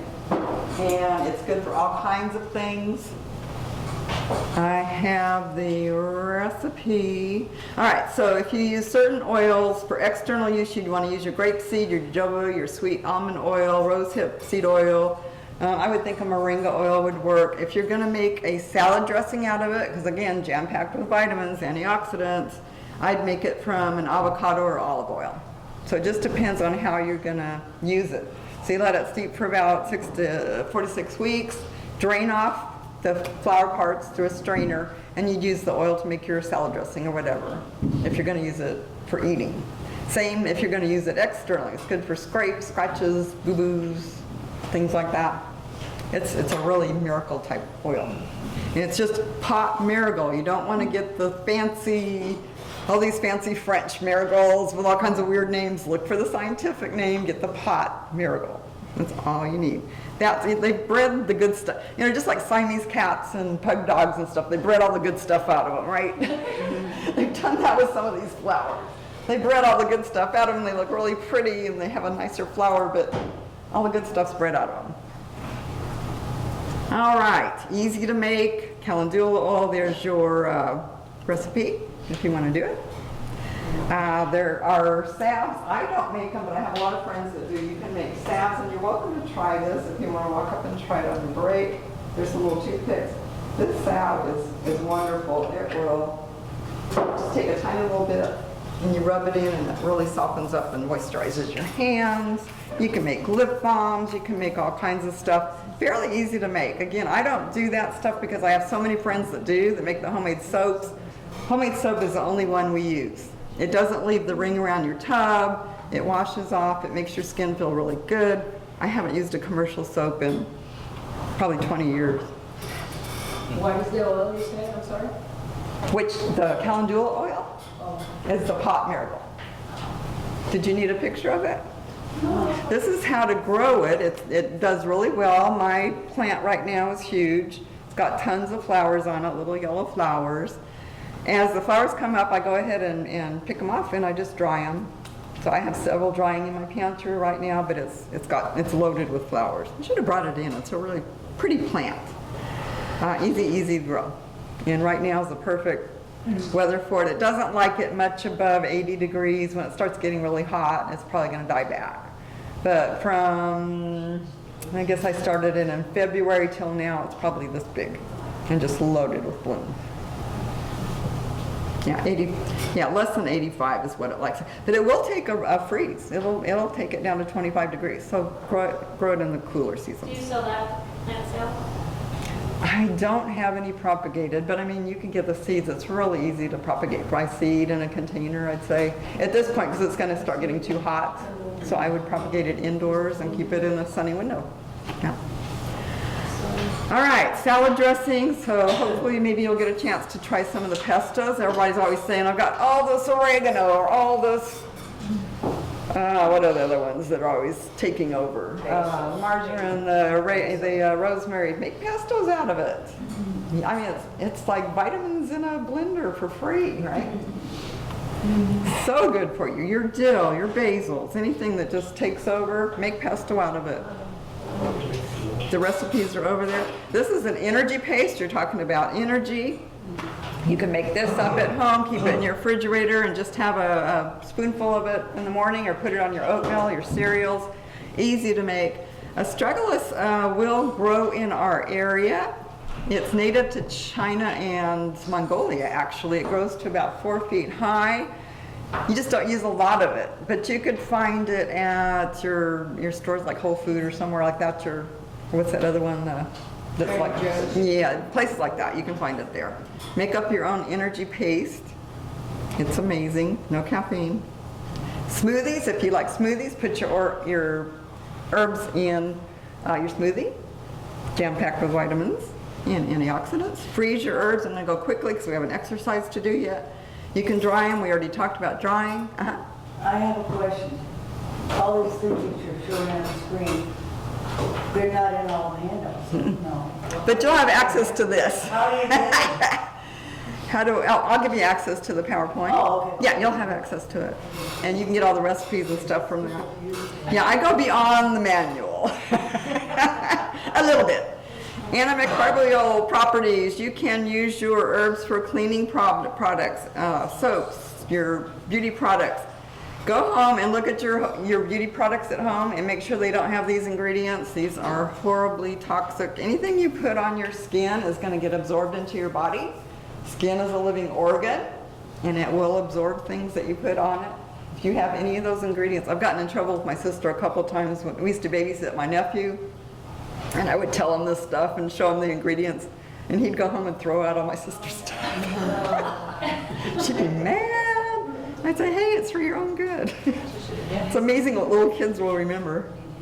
Hand sanitizer, that's a good recipe for your hand sanitizer. I'm going quickly so we can finish up. That's what I did during COVID. When you couldn't find hand sanitizer, I made my own. I had aloe vera. It's always a good plant to have around your house. What's that, high-proof vodka?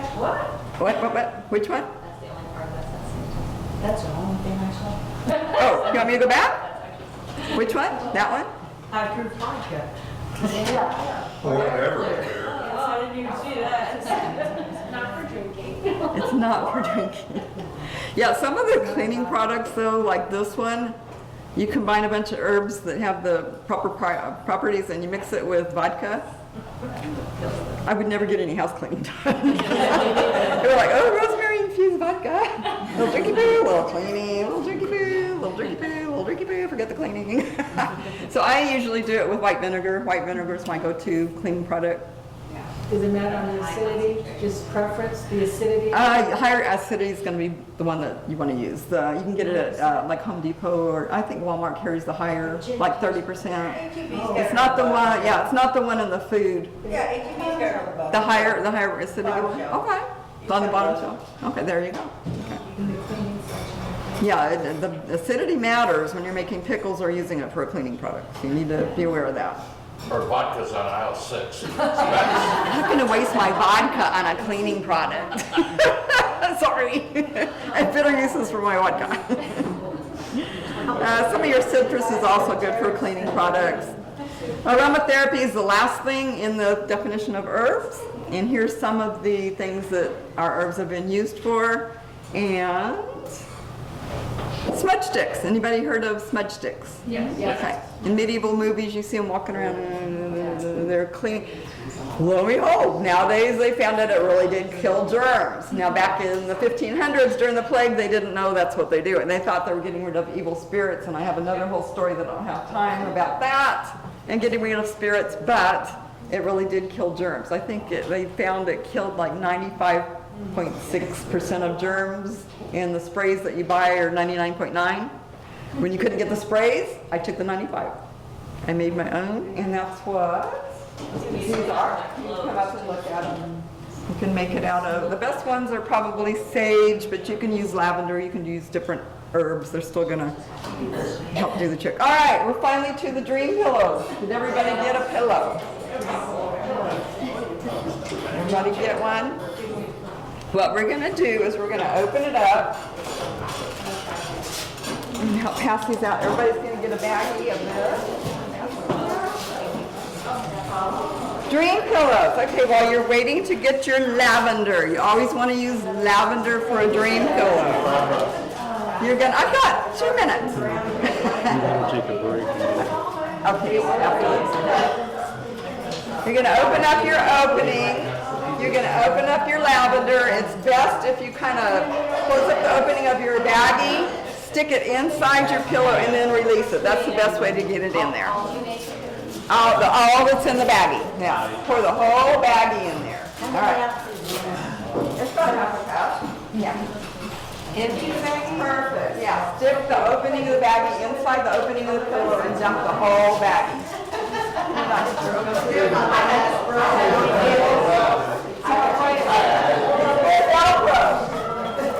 All right, dream pillows. While you're filling your dream pillows, this is going to be an experiment.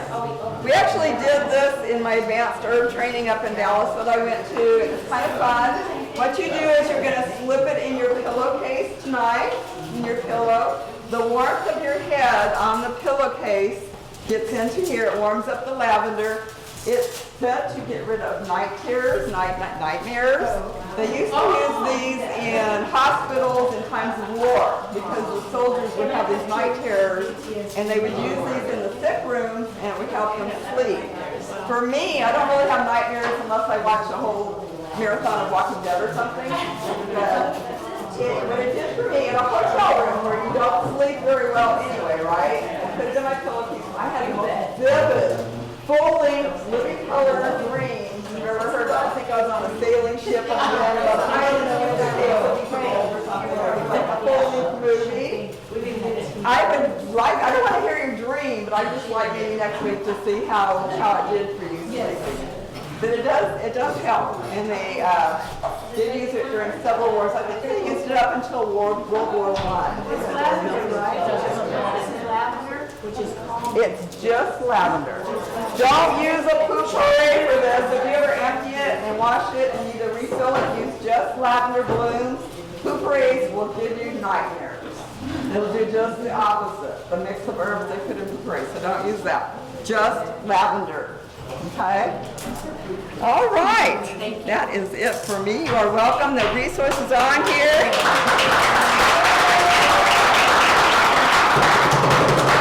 Use your herbs. Grow and use them. We're going to go on a break? We're going to take a 10-minute break. Now on the back table, we've got your hand. So, welcome to the drawing.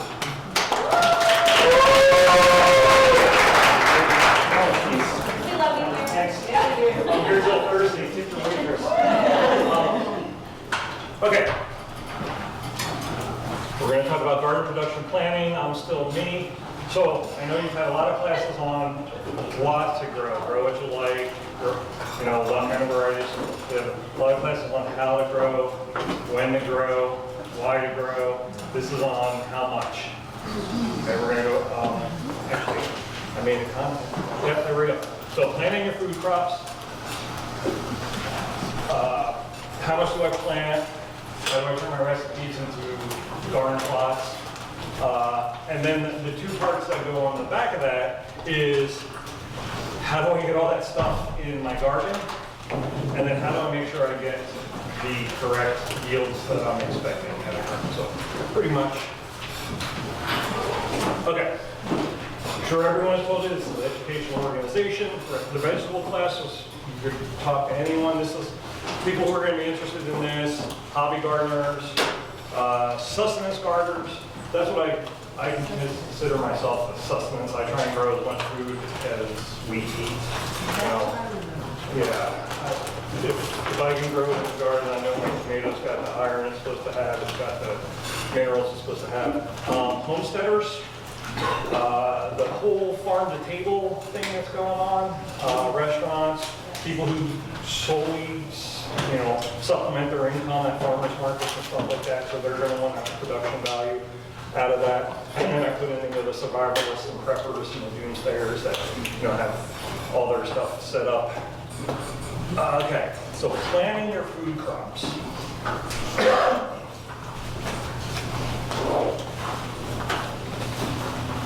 Hello. Maybe I gotta go. Oh, there we go. Okay. I'm going to start right now with this is not an exact science. You've got two handouts that have yield, that are yield tables. Every yield table you get is going to be different. Every year, I mean, those two there are pretty decent.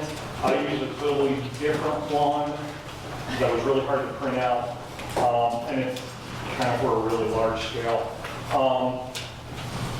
But the plant yields vary from source to source. It depends on who you're talking to. Some person will say a tomato bush is 20 pounds. Someone will say it's 10 cups. Some will say it's 50 pounds. You just gotta go eventually with what you know you can get out of a tomato bush. All right, if I put a tomato bush in, I can get 30 pounds out of a tomato bush. I didn't used to be able to get 30 pounds out of a tomato bush. I can do it now. So when I plant my garden, I know one tomato bush will give me 30 pounds.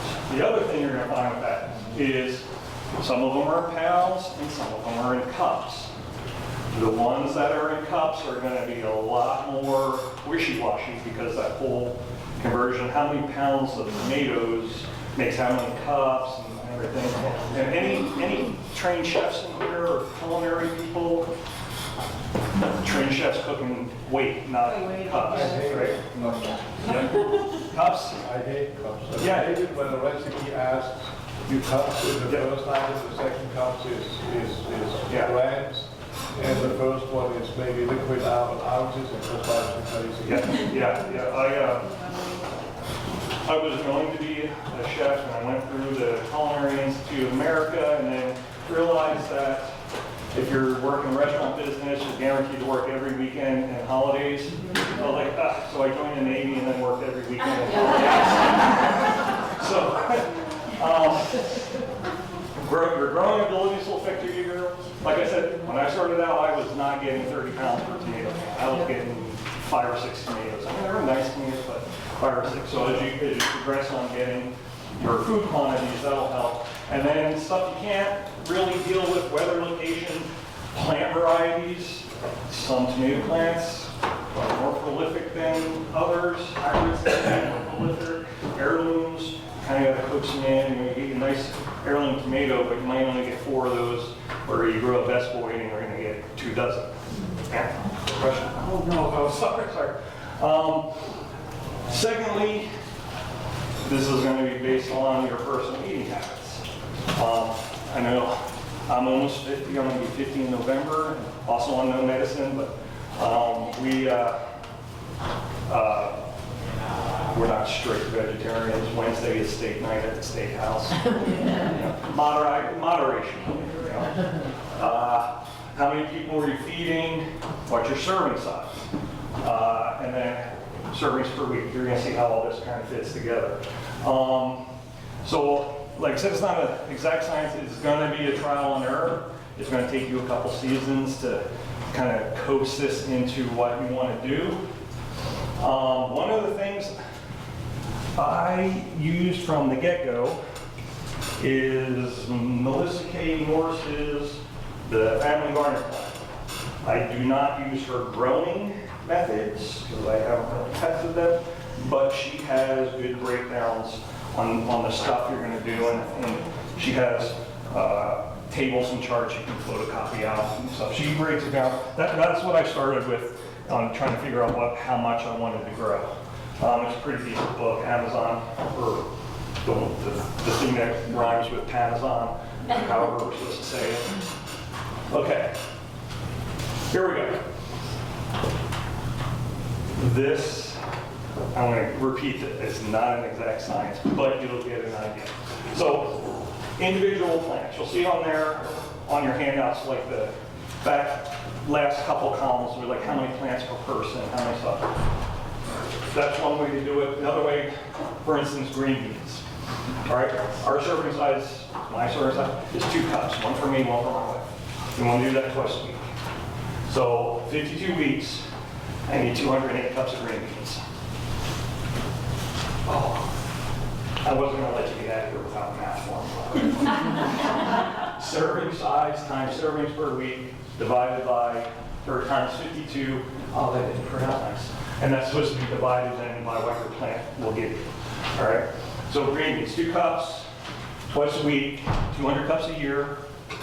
A plant will give you 2 cups, which, like I said, I have a problem with the the yield charts just because I need precise numbers, the OCD type thing. So say you get 2 cups from your green bean plant, 104 plants. That seems like a lot of plants, where I am still eating green beans from last June, and I had 2 dozen, maybe a dozen. I didn't have 2 dozen plants, I had maybe like 15 or 18 plants. So that's where you go from the like science to the art side of this is what you're actually getting. I open my freezer now, and I'm like, okay, I still got squash, I still got a lot of squash and zucchini. Oh my goodness. I probably don't have to grow as much as that this time, and so on. I cut that in half. Same thing with beets, 1 cup, but you see how this works, right? Yes. Okay, so this then is your garden plant. That's a lot, right? Yeah, I'm looking at tomato, 52 tomato plants. Yeah. Eight Yeah. hundred and thirty-two. Good, yeah. So 2 cups For a whole year supply. per 10. If you, yeah, that's a lot. That's a lot of tomato plants. Yeah, but you can use them for other things besides. Yeah, so this 2 cup serving, 10 times a week. Yeah. I mean, that's vegetable soup, that's how much you use for sauces, so we're gonna show you, I'm gonna show you how to break down recipes. But this would be like all inclusive of every tomato I ever use for whatever purpose comes out to about 2 cups servings per week. 52 plants, actually 52 plants is not a lot. I think I have that much in this year. And only 30 feet, and we're gonna get to that. Yeah, potatoes. I spelled that wrong. Did I spell that wrong? No. I was, you gotta add the E, right? Yeah, it's 1 2 cups, 3 times a week, 78 plants. So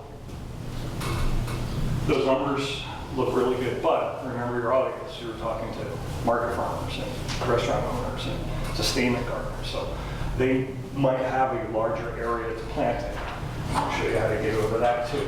So the next part, so turning your recipes into your garden plants. This is not my salsa recipe, I took it from that lady's book, but for her salsa, she used tomatoes, onions, bell peppers, jalapenos, and garlic.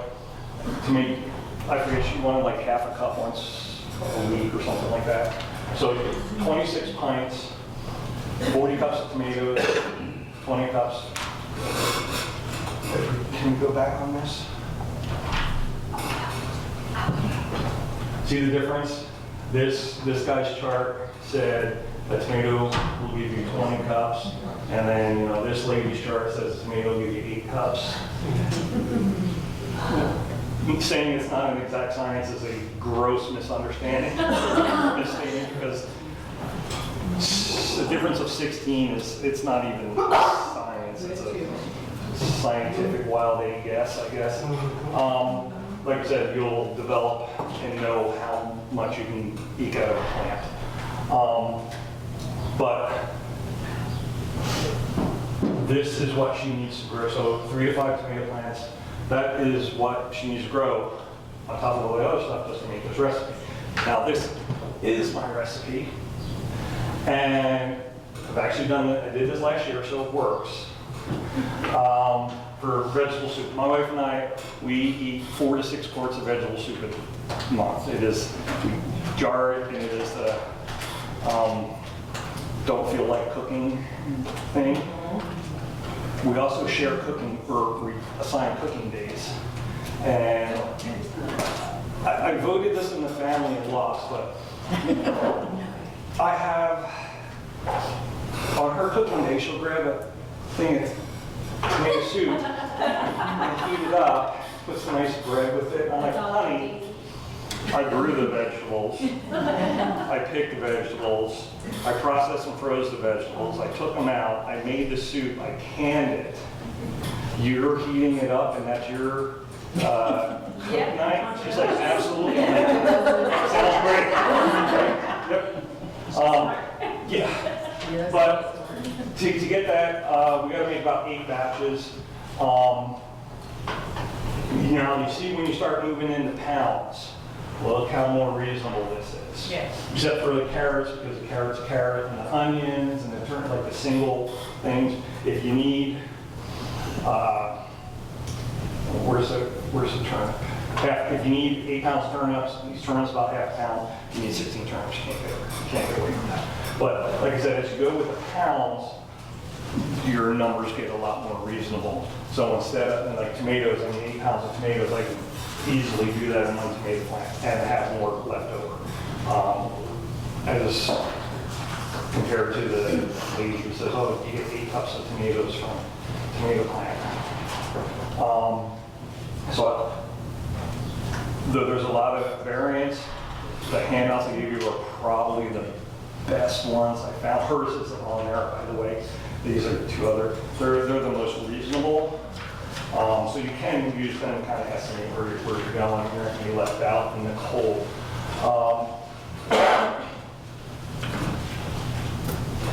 That's the planning side. And I think straightforward, a lot easier than last time. You know, I actually made this one and I kind of made it no chemical formulas and just that one math thing. But now you can do this for everything. This year I did it for the vegetable soup, did it for my corn salsa, and I do pickled radishes. And then plan those recipes out, and then make sure at bare minimum I have those amount of plants in my garden. All right, this is the easy part. This is the not more difficult part, but where you make your money and getting all this stuff in. And I'm going to show you. Okay, maximizing your grow area. Some people only have a little back patio. Some people have acres, okay? So how do you get 104 tomato plants on a back patio? You're probably not going to. You can get a good number, but you're not going to. Because not all gardens are the same size. Your location's gonna really depend. My garden is 100% full sun, never gets shade. It's 100% full sun, and it is right through a wind tunnel. Like wind cloth up, wind cloth down, wind cloth up, wind cloth down. That's my day. You also have to think about your maintenance time. How much time do you think you're going to be able to be in that vegetable garden? I'm at about 20, 25 hours a week. I think to say a regular, like a 10 by 8 garden, 4 hours a week, weeding, watering, upkeeping, fertilizing, everything. See, a lot of people get this, and a lot of people get that. This one is what people overlook a lot. It's like how much time, it was the rosemary. Was your rosemary dying? My basil. Your basil, yeah. Yeah, I'm the same way. I'm not going out there a lot today.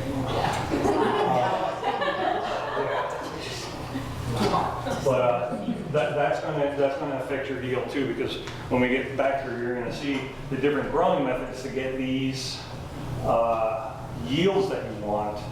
It's a little more intensive.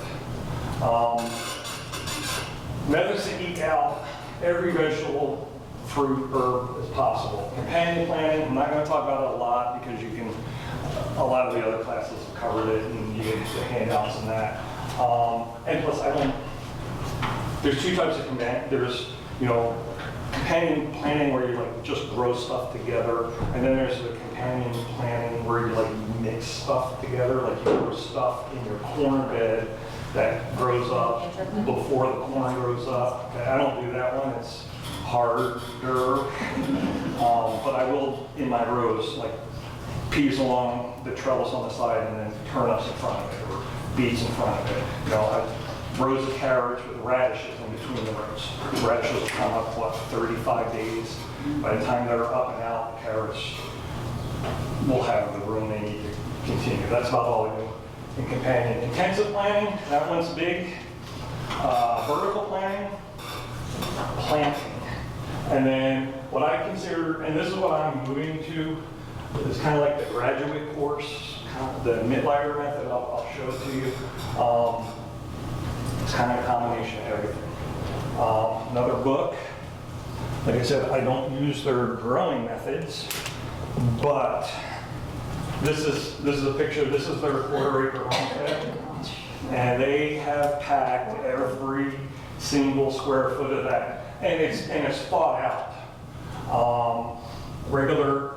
These are vines up here. They've got 2 trellises. This is a natural till. Fruit trees. These horseshoe beds are for just regular herbs. These are, I was going to make these until I figured out how much lumber costs. But they're really nice to work in because you just go in there and you can reach everything. But yeah, it's the Self-Sufficient Backyard, Ron and Johanna Melchior. I don't butcher that. I What did you apologize say for on that. that book? You said you don't use their, what did you? I don't use any of their planting methods. That first book, I use her map out what I want to grow as far as recipes. And then this one, he breaks down how to space things out and compact stuff. A lot of intensive planting in there, vertical grow planting, intensive planting, and vertical planting in there. Okay, intensive planting. Everyone's heard of this, right? Okay. So when you get a seed packet, I don't have one. It says, oh, space tomatoes, right? Space your tomatoes 18 and 24 inches apart. Okay, my tomatoes are spaced 7 inches apart.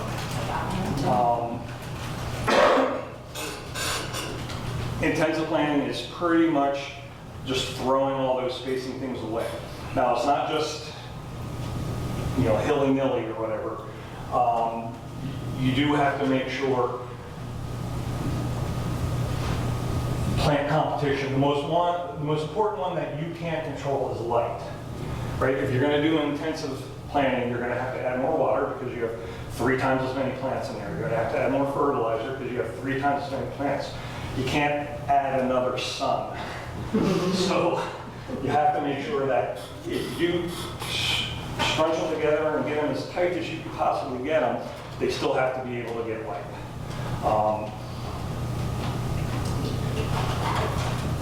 The texts. There are a couple methods that will tell you, hey, you can actually grow tomatoes 7 inches apart. And I run tests, like I'm growing kohlrabi for the first time. And if you look at my kohlrabi bed, it looks like I got drunk. Because these 2 are spaced per seed packet. And as you go down the row, like the ones down here are spaced almost on top of each other. And then when I go to harvest them, the ones that grew the best is I know where that spacing kind of ideally should be. I'll still try and cheat it a little bit, but that's one way to do it. The other way, unfortunately, is just read a couple different people's ideas. Oh, you can do potatoes, 5 potatoes in a potato bag or something like that, and then kind of just work out what works in your garden. Because the other thing with intensive planting, nutrition is going to be a factor. Your soil, so if you have good soil and take care of your soil, you should do well. If not, you're going to have to amend, and you're going to have to amend. And then with intensive planting, there is absolutely no room for weeds whatsoever. You got to get them all out. Every single thing in your garden that's not a vegetable is decreasing your yield. And there's easier ways to do that. I mean, you can use weed killers and stuff like that, or mulch. Mulch is real. Once your seedlings are up, or you're doing transplants, and you get 6 to 8 inches, you get them in. A good mulch that will help suppress weeds. I mulch some of my beds, tomatoes, and some of the like the cabbages, the big leaf stuff that's really water sensitive, Brussels sprouts. I'll mulch those, just not so much for weeds, but I want to keep the moisture in the soil because very thirsty plants. Vertical ground. I love this one. It's neat, it's fun, it looks good. Like I vertical grow my wife's flowers just because they look better. Maximize use of height. You know, cities used to be really spread out, and then someone learned how to build a skyscraper, and now cities are like this big around, but like this high. Same thing. If you only have 100 square feet, you only have 100 square feet this way, you probably got 8 to 10 feet that way. What do you grow on? Grow on anything. Okay? You don't have to go out and buy hundreds of dollars of pressure treated lumber, put up elaborate trellises. We had two alcoves in our house, and they had this like 1x1 wood stained, and then this pattern was ugly as sin. And so we ripped it out and I put them behind a well house. Like my peas are those stakes with some cattle fence. I have a friend who does the ham radio. He just got a new antenna. He took the 8-foot sections of his old antenna, plugged them in the garden. I think he's grown cucumbers up on. Anything, even just teepees of stakes. In Europe, they like to do things at El Natural, and they use a lot of bean poles and willow poles and stuff like that. Anything that something can grab onto, you can grow up. My grandsons, they each planted a pumpkin and a watermelon. I got them against the deer fence, and they're just going to go up. Anyone done pumpkin and watermelon? If you don't get those off the ground, you don't have ground. Yeah. So don't grow snakes though. Your snakes. Yeah. So I get everything off the ground that I can. You can get a watermelon to grow like that? Yes. How do they're so big, how do they not fall off? You have to support them. You have to give them a little hammock. Watermelons. You need more hammock. Yeah. You can use like a nylon pantyhose, burlap bag or something. Like my whole yard, I have a whole fence to look at this, that. Yeah. Yeah, like last year, I mean, I had pumpkins like that big around, and I would just support them with a little hammock. Yeah. Oh, what I do is I have a greenhouse, it's all hot panels, so it lets the light in all the time. And I have chains that go down and a piece of hog panel that goes this way, and I grow them up to that, and then it sits on the side. Yeah, so it's big cantaloupe, honeydew, watermelon, pumpkin. Squash even. Some squash, some of the bigger like butternuts are, I've not hammocked butternut, but yeah, you gotta give them a little support. Cucumbers, don't worry about it. All the smaller stuff, regular zucchini, you don't have to worry about it. If it gets about, I don't know, is that a volleyball? If it gets about the size of a volleyball and weighs about 2 or 3 pounds, you're gonna want to support it with something. Like I said, you can fence poles, chicken wire, lumber. You can go get that nice trellis stuff. The sky's the limit. Don't think that you want to grow vertical and you're gonna drop $1,000 building pretty trellises, because the secret is once it's all grown, you can't see what's growing on it. So it doesn't really matter what's growing on. But that's for particular vining plants, right? Yeah, there are, yeah. Vine plants works with cucumbers, like I said, watermelons, potatoes, sweet potatoes. All sweet potatoes, just like pumpkins, if you let them go, they go. All my sweet potatoes go up. Literally, I just have a piece of cattle fence that I made into a circle, and I stake it down. I put everything around that, and they just shoot right up the cattle fence. Yeah. Plus, also, when you grow in a circle like that, like my cucumbers are 6 inches apart, because I can now grow them vertically, and I don't have to give them as much room. So cucumbers are 12 to 14 inches, so I double my amount of cucumbers I can put in the same space. The one thing you have to be aware of is shading, because when you grow vertical, you're going to cast a shadow somewhere. Just be cognizant of where that shadow is and where it's what it's going to affect. One of the good things to do is to make sure, if you can, grow like the axis of your garden east to west, not north to south. So we'll make this easy. If this is east to west, the sun comes over here, my vertical is in line with the sun, so it'll still cast a shadow depending on the time of year, but it's minimized. Where if my vertical is this way, I mean in the morning, I'm gonna have 10 feet of shadow this way, and in the evening, I'm gonna have 10 feet of shadow this way, at minimum. You gotta watch that. Make sure you don't drown out your smaller plants, unless you want to. You could use, my very last row is all my vine and cucumbers and stuff like that. And then right next to it, I have some of the squashes, and they get burnt real easy.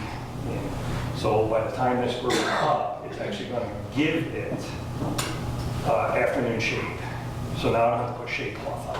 So when I say beware of the shading, not only the negative, but you can also use vertical planting to, like strawberries. Strawberries like a lot of sun, except in the afternoon. They like a lot of morning sun. So plant your strawberries and put something here that kind of shades it. You can use vertical planting instead of having to go out and get hundreds of feet of shade cloth or hundreds of feet of barrier or put hedges up or stuff like that.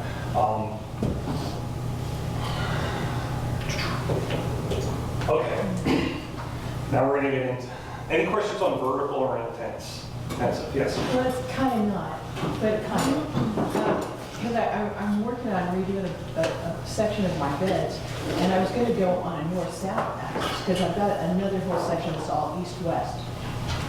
So Here's north, and you'll see this with vineyards, right? Yes. Vineyards go Yes, east-west.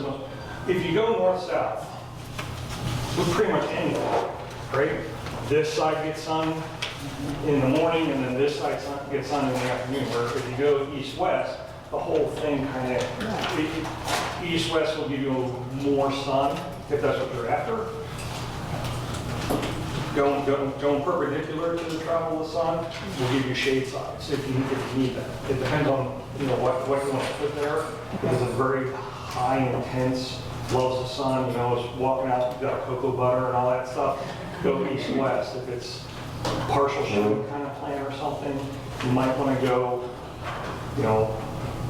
north-south, and then maybe concentrate as much as you can on the north side, because we all know the morning sun is nothing like the afternoon sun. Yeah, so. okay, thank you. Yeah, so you can, like I said, you use shading with your plants instead of buying stuff. Okay, we're gonna get into this one a little bit deeper because it's actually a combination of both. I have the book. If you don't, this is the gardening book, and just to give you an example, I had this out for the yield charts. I forgot my glasses. Okay, so there's tomatoes. Okay, now these are based on 30-foot rows. So tomatoes in a 30-foot row, you get 52 plants. They are spaced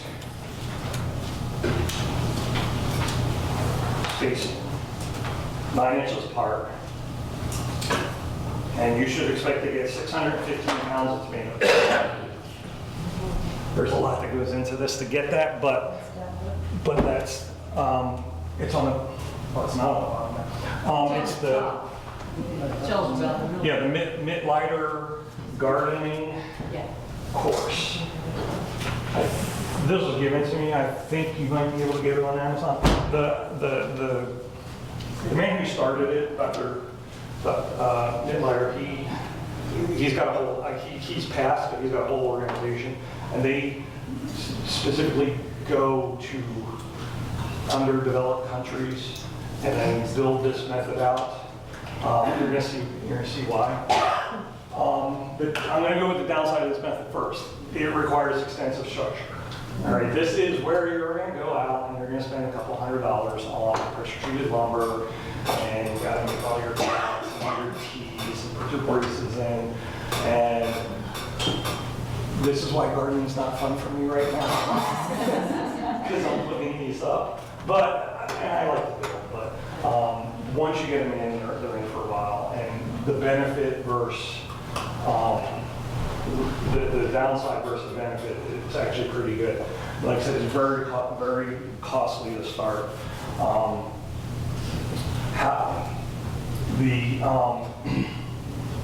Center structure required. Okay, it combines vertical with intensive.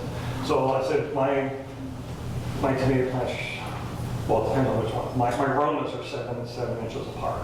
Okay, so how do you get a tomato plant 7 inches apart? Right? Well, you put a string down here. I use PVC pipe; it's more permanent, and then one on either side. And so this tomato, the first tomato plant's going this way, the second one's going this way, the third one's going this way.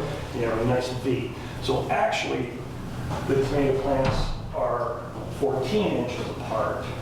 You're just separating them out so that you can make them 7 inches apart. So if you look at this side of the V, they're going to be 14 inches apart, which is probably the bare minimum you can get out of a tomato plant. Yeah. No, go ahead. I was just gonna say, isn't Romas are fish habit, right? Yeah, So I can, mine goes 6. Do you just prune them to make them align? Let them bush next to each other? No, Mine I goes just let crazy. them bush. Oh my gosh. Yeah. Mine get massive. You're running these strings out vertical, and as you go, you're wrapping the strings around the stem so that they train to go out like this. The only pruning you have to do to the tomatoes is you got to take the suckers out, which you have to do anyway, and you just have to make sure that it's only single stems. See if you're trying to break. I mean, it'll have side branches, but if the top starts to break and you get a growth head on either side, you got to take one of those off.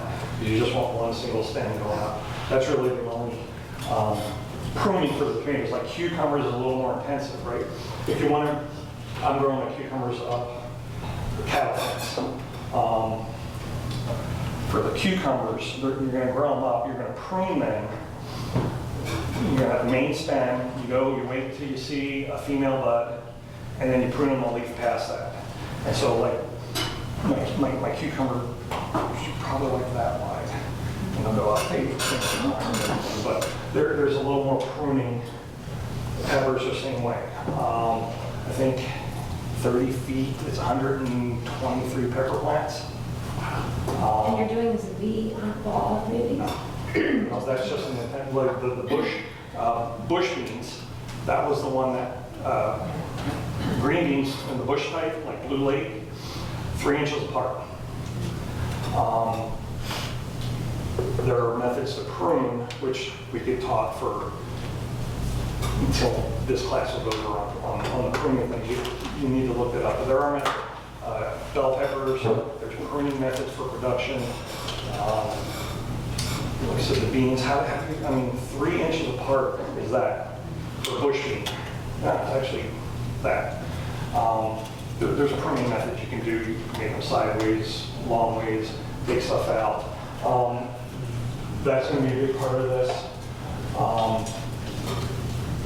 These bottom two, okay, the self-mixed fertilizer.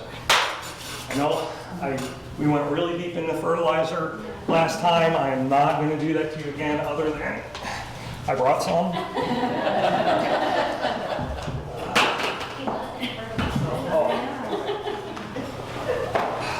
Okay, so this is the pre-plant, and you have so one of the handouts is a recipe. Yeah. Okay, so there's the pre-plant fertilizer. That is this. This is mostly gypsum with a little bit of Epsom salt, as you can see, and a little bit of boron. Like I said, I think this was a pinto bean can. I measured, this is 10 ounces, and that's how much I use it. Dip it in, fill it up to the line, shake it. That's all you got to do. The use for this is a single harvest crop, onions, potatoes, once before you plant.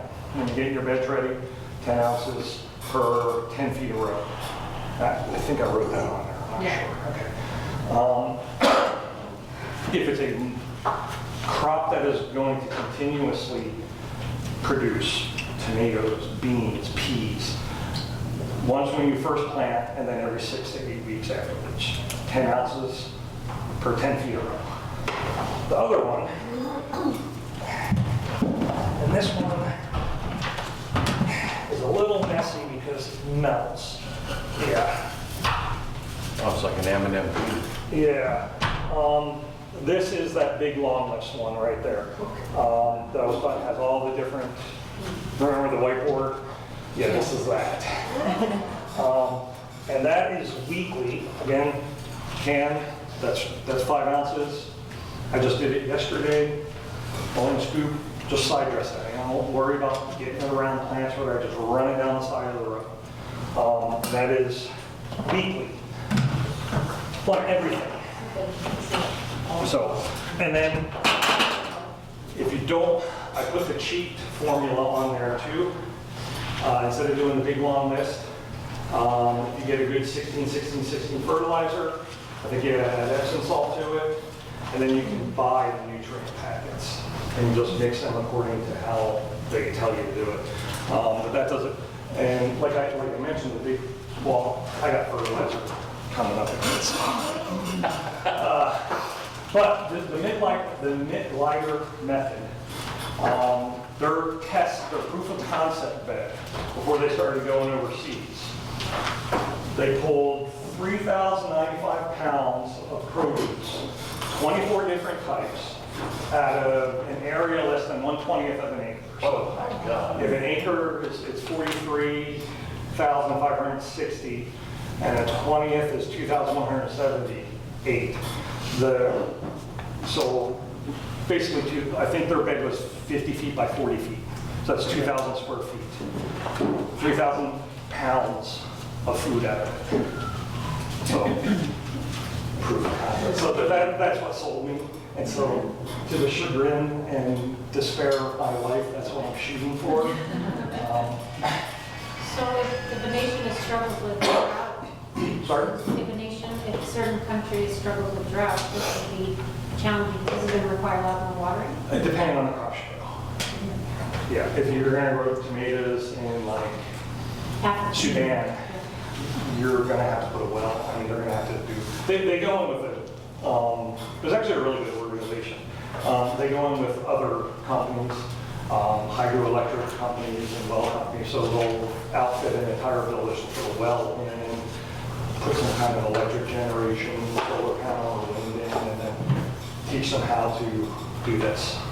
But they have learned over the years not to eat certain foods. They eat whatever's Yeah, growing so in they their try and house. grow their natives. Yeah, because one, it'll grow better. Yeah. Yeah. They don't try to grow tomatoes. No. Yeah, no, they're growing Rice. rice, some kind of, Yeah, corn. rice, potatoes, and beans are good ones because they're high carbohydrate, high protein, high stuff. Which is what people make protein and carbohydrates first before they get, most of the things. We tend to think of, okay, they're gonna grow this, like Americans would do. Well, it's not that. Yeah, no, they're not going into Malaysia and trying to grow corn. Yeah. But if they knew a different way to do it and they could yield more. Yes, with their that's the growing, goal. That's the Yeah, goal. yeah, whatever their agricultural basis is that they're trying to do, they are just trying to supercharge it. And that's what sold that on me. I was like, well, what can I do with 3,000 pounds of vegetables? But now you see, even those first two charts of numbers are not ridiculous. You can do every single one of those charts in actually less than 2,000 square feet. 52 tomato plants in 30 feet. I think we needed 20 some. I think we needed 100 or something. So you need 2 rows of tomato plants and you're done. But like you said, how much time do you have to go out there and do all that? Well, Yeah. That's the thing. Time availability, but if you go through the whole 4 date, and I'm not going to be a proponent for the process, I found it works. But not also about building the structures, but the self-watering. You should have pipe and drill holes and things all together, so they make it as low maintenance as you can make. 600 tomato plants. Yeah. That's a lot of ketchup. Yeah. But, yeah, I'm just focusing on as much in as little space. They have the, how to do your seed box. Anyone do just the regular dirt seedlings instead of using the little cups? You get a box, you can divide it up into little dirt plugs, and you do your seedlings in that. Yeah, they use it's fast, it's quick. You don't have to buy all that plastic seed trays and everything. Yeah, this is a cradle. The entire method is a cradle to grave. And get you started how to build everything, all the plant and everything, and then how to do all the seeds, how to do all the germination, and then how to plant it in so that you do have tomato plants at 7-inch spacings, and you're getting 60 pounds of tomatoes per tomato plant. That's probably like 40 to 50.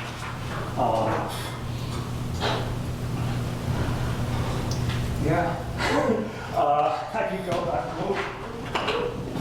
Yep, I did that on purpose. Don't get killed by your fertilizer.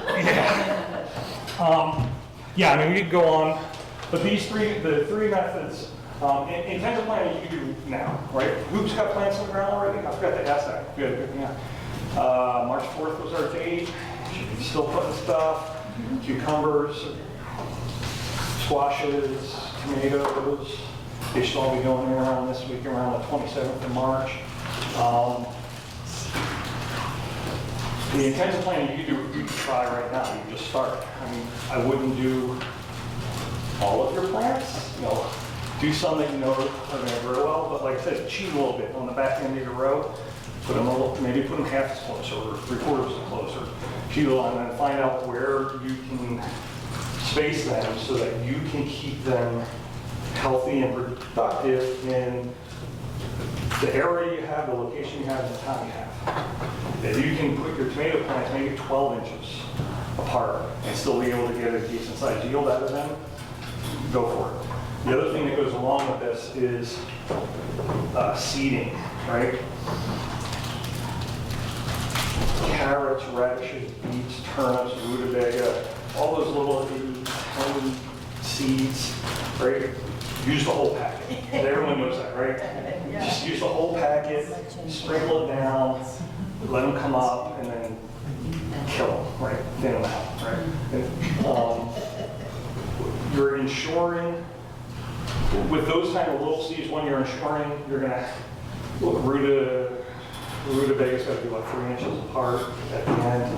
You're ensuring that you're going to have at least a rutabaga come to full growth 3 inches apart. Granted, I'm going to go home and I'm probably going to take 500 rutabaga seedlings out of my garden and have a little funeral and put them in a salad, but that's all right. Bigger things, peas, bush beans. If it says, I don't care who says it, if it says they need to be 3 inches apart, they need to be 5 inches apart, they need to be 10 inches, 12, 18, doesn't matter. There's 2 ways to do that. One, put a seed every third.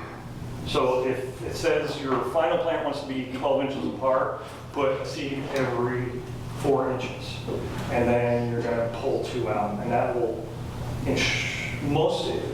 what they're trying to do is like negate the effect of poor germination, right?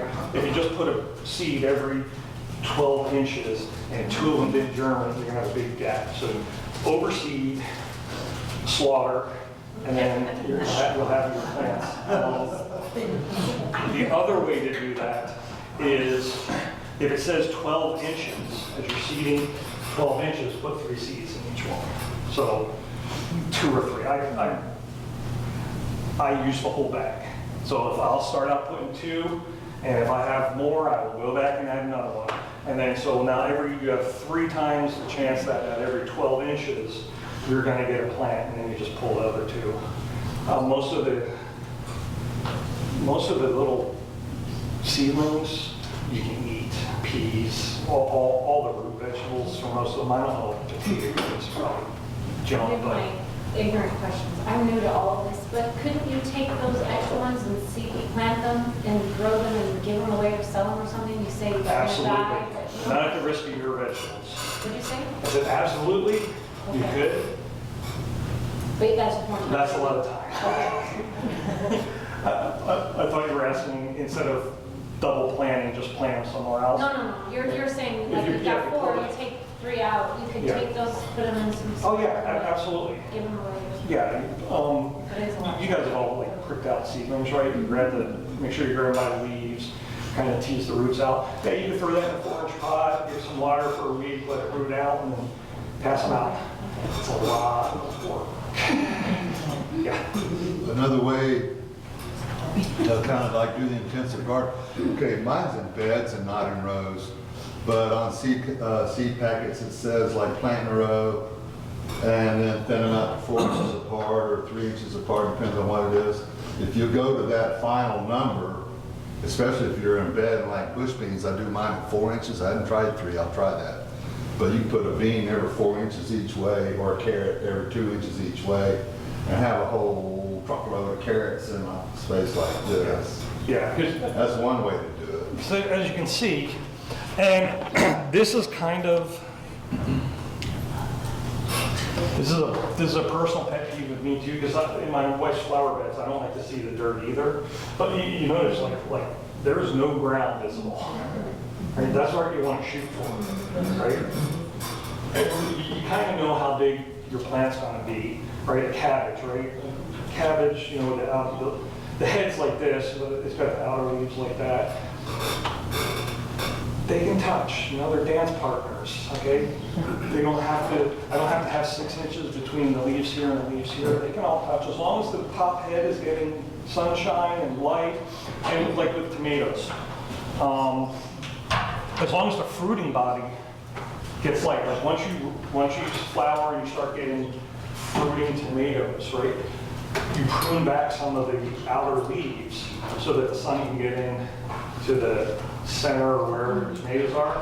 You do that with them. So no soil visible in your rows is kind of what I do once they're fully grown. Let's go back. I don't know if there's much more. So we're going to go. Okay, maximizing production. Like I said, I didn't bring the whiteboard, so you guys are good, but I gotta go. We're going to go talk about this a little bit more because fertilizing water is one of the most misunderstood and most, like I did it for years. On my core plants, the first couple of years, I feel like I should have been arrested or if there was a CPD or child protection, plant protection, because it was bad juju. This thing vibrates when you click it. There we go. Okay. Pre-gaming is essential, especially here. We talked about running the race last time. So, and I always go back to tomatoes because it's like tomatoes are the most hobby garden grown vegetable because more people grow tomatoes than any other. Pre-gaming is essential, especially here. When you're like, I put tomatoes out last weekend, they're already in gallon pots. So I'm seeding tomato seeds and germinating the 15th of December. Takes about 10 or 14 days to germinate. As soon as they get a true leaf, and not even a nice opened up true leaf. As soon as I see that leaf is out, it could probably still be curled up and everything. They go into 4-inch pots, first week in January. They stay in that 4-inch pot for 4 weeks. And then the first week of February, they go into a 1-gallon pot And then first week of March, second week of March, depending on whether they go in the ground. So when you're, I thought about putting a picture, and I forgot to grab it, but I have one of those little like carts, trailers you can drag behind a buggy. And just, they're all plants, and just drive them back and put them in. But the pregame, here, other places where I grew up, beginning of April, you threw some seeds on the ground and they were good. You could grow all summer long, never got really above 80, 85. And when you're putting transplants in the ground, if you can get them up to 1-inch pots, wherever you're germinating, that would be ideal. You also have to know your crop. That's why a lot of people say, oh, if you're just starting out, start small. You should. But start small maybe in the varieties that you want to grow, not so much maybe if you have a big area, if you have an acre to grow, why don't you grow that whole acre? Maybe you only put 4 or 5 different things in there, but that's kind of mine. I was like, hey, I got maybe a 1/4 acre I could probably turn into a garden, and I'm going to use every square foot of it. The first year, tomatoes, beans, and peppers. Had a lot. Oh, and sorry, zucchini, we're still eating. But you have to know your crop. How long does it take to germinate? How long can you leave it into the little cup, the plugs, right? And then how long it's going to take, can you leave it in the 4-inch? And then, when do I need to get it into a 1-inch? And don't be afraid. I do it all the time. I walk up, row of 4-inch pots, pick it up, tap it, look at it. Okay, it's not root bound. I got another week, right? That's not going to hurt to check. I bought these seed trays that are actually the clear plastic. I only got like 2 or 3 because they're ridiculously expensive for pressed plastic. Those are kind of neat because you can actually lift them out and you can see when the roots are. But yeah, don't be afraid to check.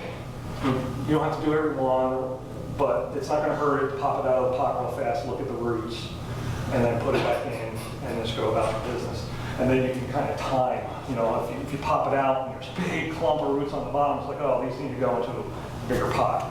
So one of the things you don't want your pots to go root bound. And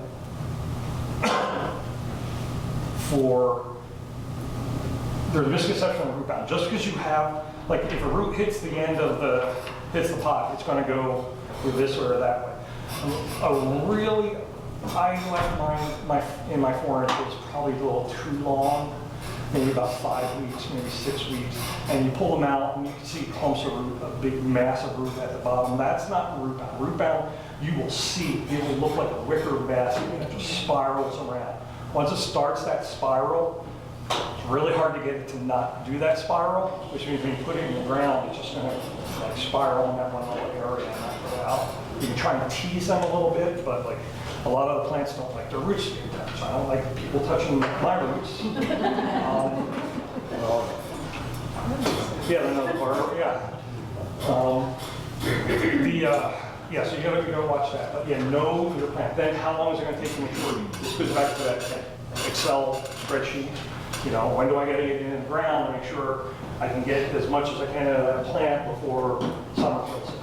Or what am I going to do in July to make sure that plant isn't going up to 108 degrees shade cloth or something like that. Maturity and harvest timings. How do you know when a turnip is done? Or how do you know when a carrot is done? It's underground, right? It's not, onions, easy. As soon as they turn brown and fall over, okay, they're probably done, right? You gotta test it. You have your sacrificial carrot, your sacrificial turnip or anything. Carrots are great, take it, clean it off. Okay, that's not good enough, and you can start eating it. Turnip, yeah, I tried that with a turnip. It's not the best. Rutabaga is the worst. Don't eat. Yeah. Maturity and harvest times, and then when you're going to start pulling that stuff out. Like I said, we mentioned last time the succession succession growing. I'm trying to get everything at once because I want to process it at once. I only want to spend like one day canning and freezing instead of one day every 2 weeks. But that all needs to get planned out. Perfect germination. I still mess this up. I'll be quite honestly, when I harden my plants, they're all on the side of the driveway, I have a fence there. Like my cucumbers are like, not that yellow, but they're probably like that yellow, that other one. Because I forgot to feed them while they were in their pots. I watered the heck out of them. They're moist, they're full of water, they're very turbid, and yellow. Because no iron, mostly no nitrogen. I put them in the ground last week. And they actually like, oh wow, real soil, real food. Oh my God, thank you. Now they're all right. So you can revert back. You want to put healthy, green, alive plants in the ground, and that's in your germination and seeding run. All right. You will have to feed at some point in that month and a half, 2 months. You've got them in pots under lights or however you're doing it. If you don't, you're going to see a whole bunch of issues, which is the other hand. Another handout that I gave you is, we said, yes, with all the nutrients on it. Like we mentioned last time, one of the things that I laboriously went through the fertilizer whiteboard, because that is how you determine and diagnose problems before they get too late. And there's just some of the, like nitrogen, you're in yellow. You're going to read through this and you're going to go, geez, Warren, every single one of these, but most of them have the same thing. Yeah. Almost everything causes the plant to yellow. Almost everything causes the plant to have dry spots. So which one do you do? It's a guess. Start with the big three: nitrogen, phosphorus, potassium, and work from there.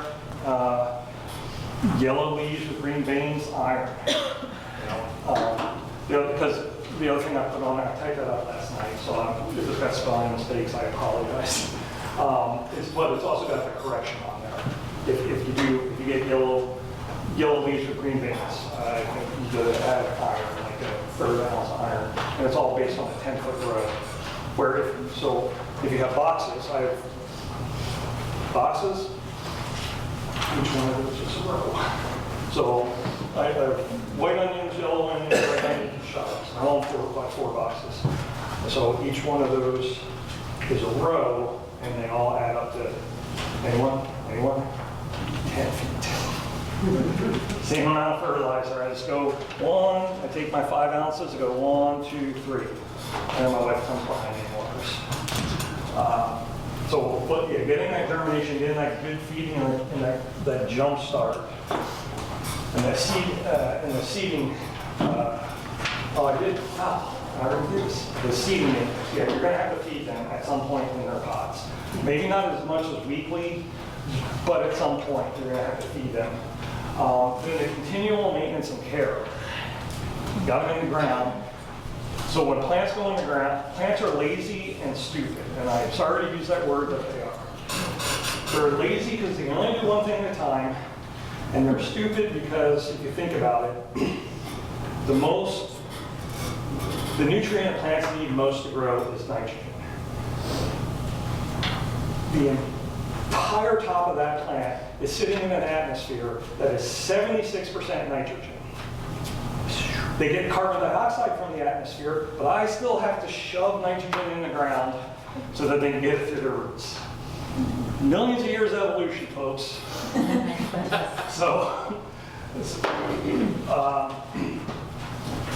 Continual maintenance and care, fertilization, and water. This is where all these methods, you have to be on top of that. Tomato plants. You're thinking about mid-June, you're probably going to get the bulk of your tomato plants. In Texas, mid-June, each tomato plant probably needs about 2 gallons of water a week, which is twice. So if March, April, beginning of May, I'm doing 1 inch of water across my bed.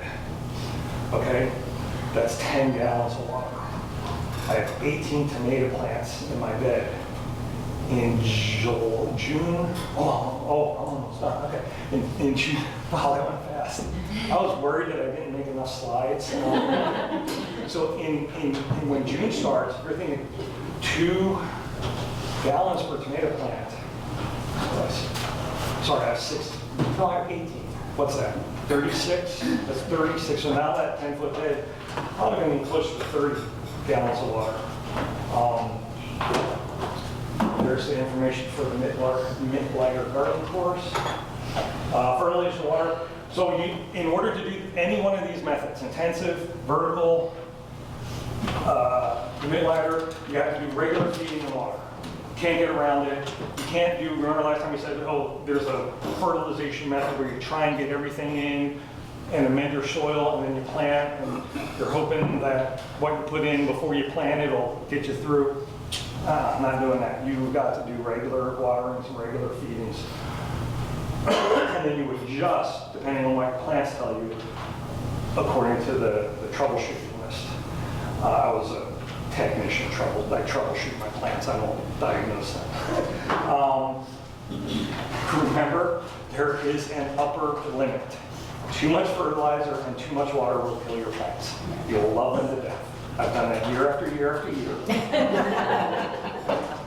It happens, you're looking and, oh, you need more water. Fertilizer's the one that gets me. I can't, I'm like, well, you know, if I want a cheeseburger, a double cheeseburger's better, right? No. Going over that, weekly fertilizer, application, like I said, side dress. Don't worry about getting it in between and everything. They've got roots. Water will take it, gravity will take it, capillary action will take it where it needs to go. Side dress it right down the row. A lot of the fertilizers, even the ones we mix, you don't want to get them on the stems because in the pure form it'll burn them. Okay, so know where your plants are. You will see this, right?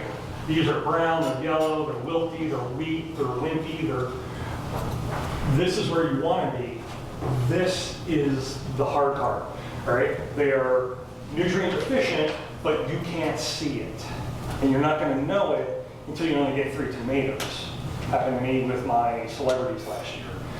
Beautiful 6-foot tall tomato bushes. I got maybe a dozen tomatoes on each one. And I had the soil tested, and it was just dirt. It was horrible. This is what you got to watch out for. And how you watch out for that is regular feeding, regular water. It's like a bank. If I want the plants to take it out, I got to put it in. Okay? Healthy plants are pest resistant.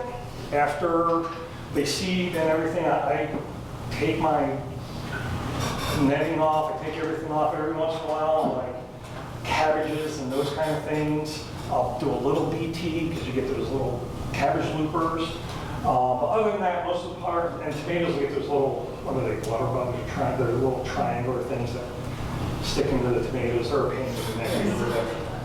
I forget what they're called. They're disease resistant. Because by the seedlings are very delicate. Once, if it is fully nourished and ready to go, that adult plant, like you have an immune system, it has an immune system. Someone, you know, I can fight off an attacker, it can fight off an attacker. You'll get top production. The other thing is you'll get nutrient dense production, which is saying like spinach is supposedly high in iron, right? Everyone, oh, you're deficient in iron, eat a lot of spinach. Well, if your soil doesn't have iron, guess what? Your spinach doesn't have iron. Here is my sales pitch for mix your own fertilizer. Okay, this is last year. Planted April 14th. That's that top. Inset, corn, cantaloupe, cucumbers, 22 days later. Like I said, plants, oh, I didn't go over the lazy part. Plants are lazy, right? They can only do one thing at a time. When you put them in the ground, they grow roots. Once they think they have enough roots, they go through what's called the fast grow period. And then they will grow vegetation. And then once they think they have enough vegetation to make enough sugars, they'll fruit. And they really don't like doing more than one thing at a time. So yeah, that was 22 days later. And then 16 days after that, you could barely walk through the roots. And it's just, I had good plants. I actually paid attention to germination that year. They were good plants, and healthy, but all I did was water and fertilizer. Water every Sunday. Watering more often. But so every fertilizer started out, and that's really all you need to do. Plants will take care of themselves, and I am getting the hook. So any last questions? Yes? What is rage in copper deficiency? Rage? Rare, sorry. Oh, only 2 months. It was a typo. I was like, Did I say rage? No, that should be rare. Copper deficiency is rare. Yes, ma'am. How much did this cost? $100.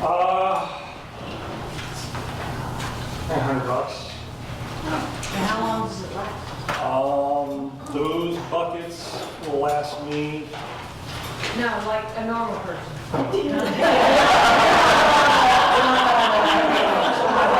Like those buckets will last me 2 months. One batch will last me about 2 months. so does this make 1 bucket? The hard part, the expensive thing on there is the micronutrients. But you look, you're using ounces of them. You'll buy a 20 bag of iron supplement. That will make, I mean, they're usually a pound. That'll make 16 batches. 16 batches or less. Yeah, so what you want to do is get you and 12 friends I was gonna together. say, can you do a workshop? We can all bring money in buckets and then we can all make it together and go home and have a fun You got that. All right. And look what he got. Look how beautiful. Okay, that's. George, I got one question. Oh, sir. Do you have a test garden along with your garden? Sort of. There's a company over here we do a employee garden with. So the company let me build. I build them a plot and everything, and they grow a bunch of vegetables, and then they just give them to the employees. I do a lot of my tests there. Just to let you know. Thanks. Yeah. Yeah, that's it. Sorry. Go ahead. Thank you. Okay. Marvin, I came, what is it, the class last time was safety. Yeah. Master gardener, landscaper, gator, practical tester, native plants, level 3.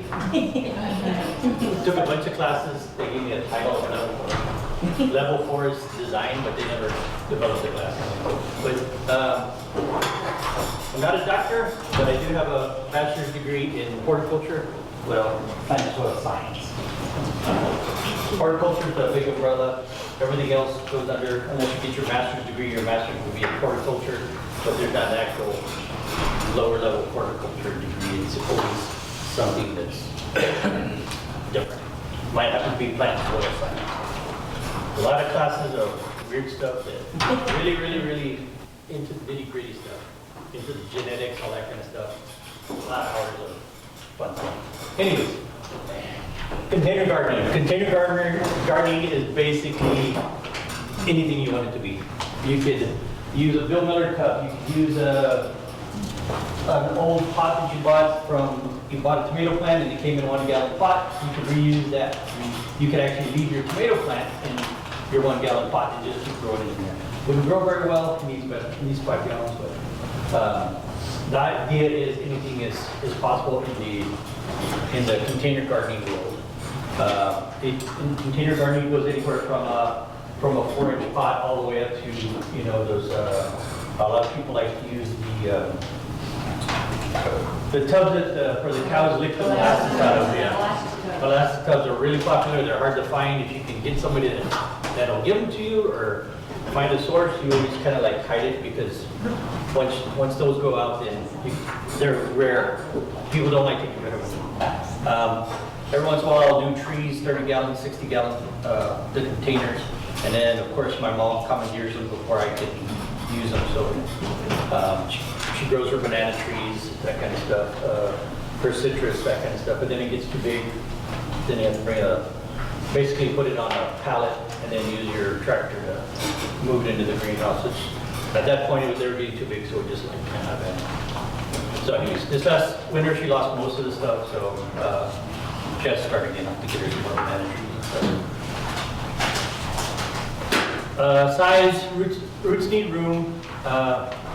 It's all based on your container size. Tomato needs at least a 5-gallon pot. Why does tomato need a 5-gallon pot?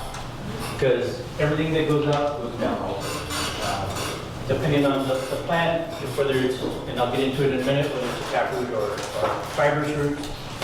Taproots will be almost as tall as the plant itself, and then you have the fibrous roots will go wide. So if it's like a pecan tree, you're going to have a long taproot. If you're going to have potatoes, they're going to grow sideways, but you still need the room. So you still need, let's say, tomatoes need the height because they need the stability.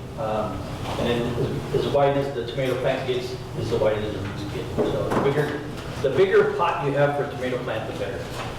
Like I said, I always say that as long as you can put the cage in there, that's at least the starting size. If you can't fit a cage over it, then it's probably going to fall over. So you need something probably twice as wide. Sir, when you say 5-gallon pot, you mean like a nursery pot or a 5-gallon bucket? Because they're different. Again, it's a container. You can drill a hole in the bottom of a bucket you got wherever. Where it says, I understand that, where it says it needs at least a 5-gallon pot. The trees, you get in a 5-gallon pot in nursery, it looks like it's in a gallon-sized jug. Do you mean nursery 5-gallon or a 5-gallon? So a nursery 5-gallon is kind of missed. So a lot of them are 3 gallon. Yeah, that's what you're saying. So sometimes when they call it a 5-gallon, it's a 3-gallon. So depending on the nursery you go to, they'll call it a 5-gallon. A true 5-gallon pot is the size of a bucket. What you get at your Home Depot or Lowe's or whatever. That's a true 5-gallon. Right. So the container pots, yes, a 5-gallon pot, that probably I have a lot of 3 gallons in them back in the truck. Rarely come across 5 gallons. So yes, when you get the small shrubs, typically they're in a 3.5 gallon, but they call it a 5-gallon pot. So you got to be kind of careful. So I'm not talking about that. I'm talking about a 5-gallon, true 5-gallon. Again, it's the size. If I prefer it, I would put each plant in one of those molasses buckets. That's about what a tomato plant needs, and you'll get a good yield off those giant, those trough-like buckets. So you only put one tomato plant in a? I would. Mom puts them. I put 2. Yeah, you can squeeze 2 in there and put them to the sides, but of course eventually it's going to get all root bound because they're getting intertwined and they're going to. We're talking about the taller plants, not the half Right. size. So it all depends on which ones. So depending on which tomato plant you get, have you all turned indeterminate? Okay, so there's a tomato plant that's an indeterminate plant. And they grow those in greenhouses, and those tomato plants are like 15, 16 foot tall. Because they just rope them to the ceiling and then they grow. And they have a forklift that they go, or a scissor lift that they drive down the center and pick all the tomatoes off of it. And they grow year round. So an indeterminate tomato theoretically would grow year round if you keep it in the greenhouse. The only reason they die is because winter comes. So we treat them as annuals, but there's certain tomato plants, certain species it'll last two years before it finally gives up on you. But a lot of people don't keep them for 2 years. You grow them, get your tomatoes, and then when our summer ends, which is, I think our summer ends in January of the next year. That's when you finish them off. And then of course any tomatoes that fall on the ground, you leave them in the soil, and actually you'll get the tomato plants. They're just the way tomatoes are. Herbs need at least a 1 gallon pot. Again, the typically, the nursery pots are typically a standard 1 gallon pot, is what I'm saying. Shrubs need at least 5 gallons, same thing. 3 to 5 gallons, 5 gallons being the preference. Small trees need at least a 30. The 30s are they're probably about this wide, about that tall. Which the 30 gallon is probably closer to the molasses bucket. Roots, what you want is room for the roots. Again, you got carrots, your pecan trees, your grasses, depends on what you have. Of course, you're not going to grow a pecan tree in a pot. Have y'all ever bought a potted pecan tree? The pot is like this tall when it comes in. Those are hard to come by, but once you get one of those pots, they're cool because you can plant all kinds of stuff in them when you reuse that pot. No, but he cut it, when he planted the country, he cut the side of the knot. Oh, yeah. Yeah, 'cause it's hard to put, the pot was this long. Yeah, we did that once. Other than that, we were buying bare roots. So pecans you wouldn't necessarily grow because it's a tree, but it does have its own taproot. The whole idea is that whatever goes up comes down, whatever goes wide also goes wide underneath. Nature mirrors itself and it loves a balance. Like I said, top, bottom, side to side. The roots on trees will go out 7 times the canopy. So, you have a 30-foot tree, you're talking about, 200 feet. The roots are going to go out another degree there. They really spread out. I always tell people like plant their trees on the side yard, because especially if your neighbor has a sprinkler system, because the roots are going to reach over there, and your tree's going to look really, really good. Because they're watering their grass, they're watering your tree. So, fibrous grasses, you get, again, it gets as wide as, it doesn't get as deep. You're going to have some vegetables that are like that, very few vegetables are like this, but plants. But like I said, the idea is the container. If you have grasses, you're going to need at least a pot for the mature width, because that's how, before it gets root bound, it's going to be the same all the way. That's what I'm trying to get across. Adventitious, or the aloe berries, they call them other plants. They call them, everybody has different names for them. Hen and chicks, different things. They're going to spread out. So they will start popping up the little chicks on the side. And then you just, like I said, you go in, cut there, you got a new plant.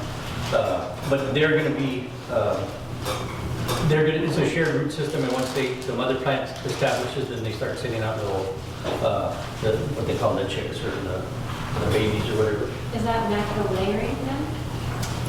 It, Does it on its own? natural layering is yes. So typically layering is you put it on top of the soil, then you put more soil on top.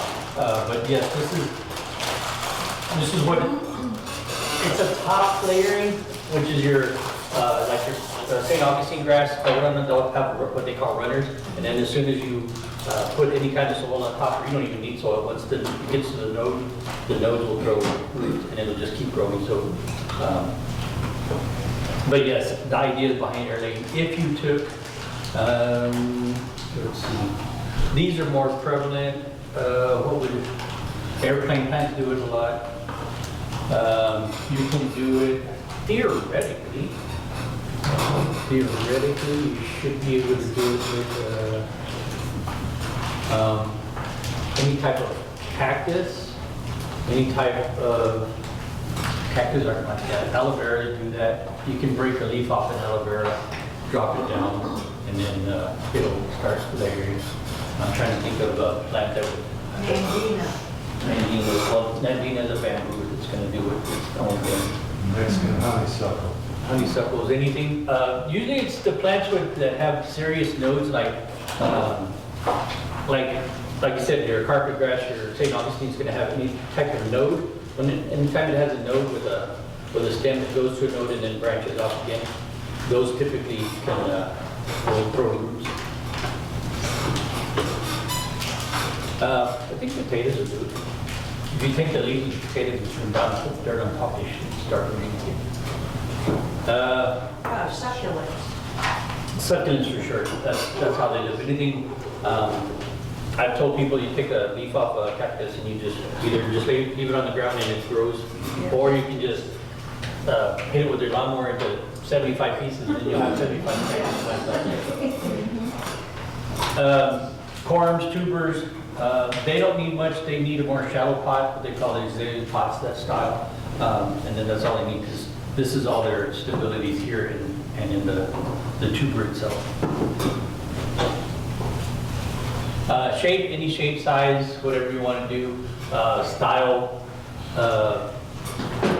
material, terracotta, ceramic, wood, plastic, hypertufa. Hypertufa is the combination of moss and cement. Moss and cement? Yeah, I'll give you a recipe in a minute. Yeah, you can make your own pot. They basically come up looking like this one. Because by the time you put the sphagnum moss and the cement and the sand and everything together and it hardens up, it looks rough like this. But you can make pots that come out like this, and then you can just use them. But the only thing is they're real porous because they're cement and sphagnum moss. So anything you put in there, the water leaks out a lot. But it's just a style. Containers based on the plant type. If you have shallow roots, you can go shallow. If you have, like I said, air layering plants, like the Stagmont, you just need room for a little bit of the roots. Most of it just needs a root for stability, but other than that, it gets all its moisture and food from the air. Containers, again, any container you want, you can use cinder blocks. These are pretty popular. I think some on this slide in a minute. They make like a keyhole garden out of these, and then use these as potting holes also. Like I said, the coconut core in the baskets, those are your perennials. They'll just keep going. Your annuals. And they're just shallow rooted. Most of the annuals are going to be shallow rooted or fibrous style. So you don't need anything really deep for that. They can actually stay in that 4-inch pot for quite a long time. I would only upsize them. Maybe if you went from a 4-inch pot, you can go to a 6-inch pot and still get a season of growth out of it. Environment, it's the root type, plant needs, light soil moisture, soil fertility, container type. This is the idea of an azalea pot. You can do your tubers, you can do your corms.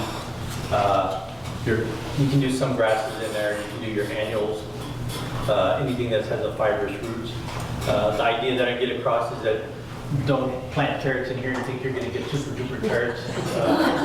Unless you buy the round ones. There's that round carrot, there's purple carrot, orange, all the different styles. You could technically grow radishes and turnips. These are really great for like microgreens because you're just going to cut the tops off anyway. And you just need something to hold the soil and keep the plants growing. But other than that, you just mow the top. You got a salad, wait another week, and you have another salad. Just cut the top off. Just keeps going and going all summer. Environment. Just keep in mind your temperature, your light, your moisture, food.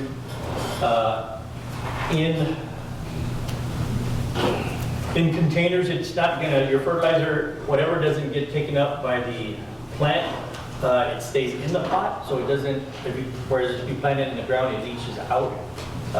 So everything you use fertilizer-wise in a pot, you need to keep like on the slow release, not so aggressive. I think he was talking about fertilizers a minute ago.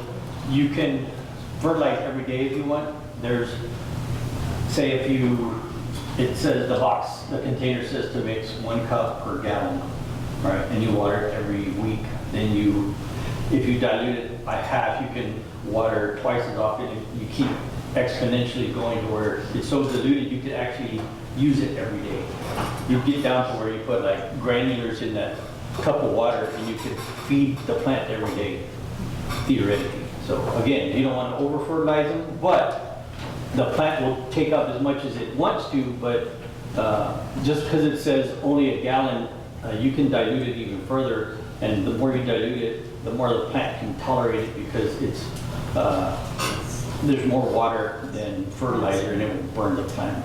Like I said, you put too much, a lot of those have nitrogen, which is nitrogen is good, but a lot of them have too much of the other stuff. And again, you're talking about, in a container, you're talking about a microclimate, so you're not even, don't want too much sulfur, you don't want too much of the other stuff because it's not going to, the plant only takes up what it needs and then after that it's not going to use it. So if I was going to add just a fertilizer, I would add probably just a higher nitrogen base, but not necessarily, even if you pick like a 13-1-1 or, you know, something real weird like that.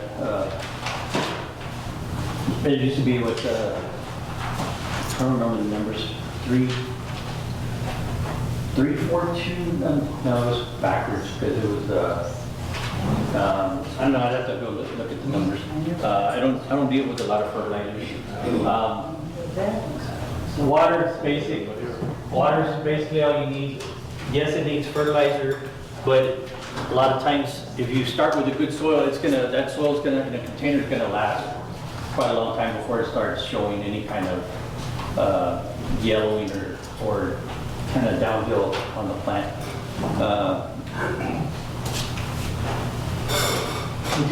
Moisture in the container material, so if you're using, again, if you're using a cardboard box as a container, yes, of course, you're not going to put too much moisture. If you're going to use those plastic container plants, they can tolerate moisture because it's going to drain out of the bottom.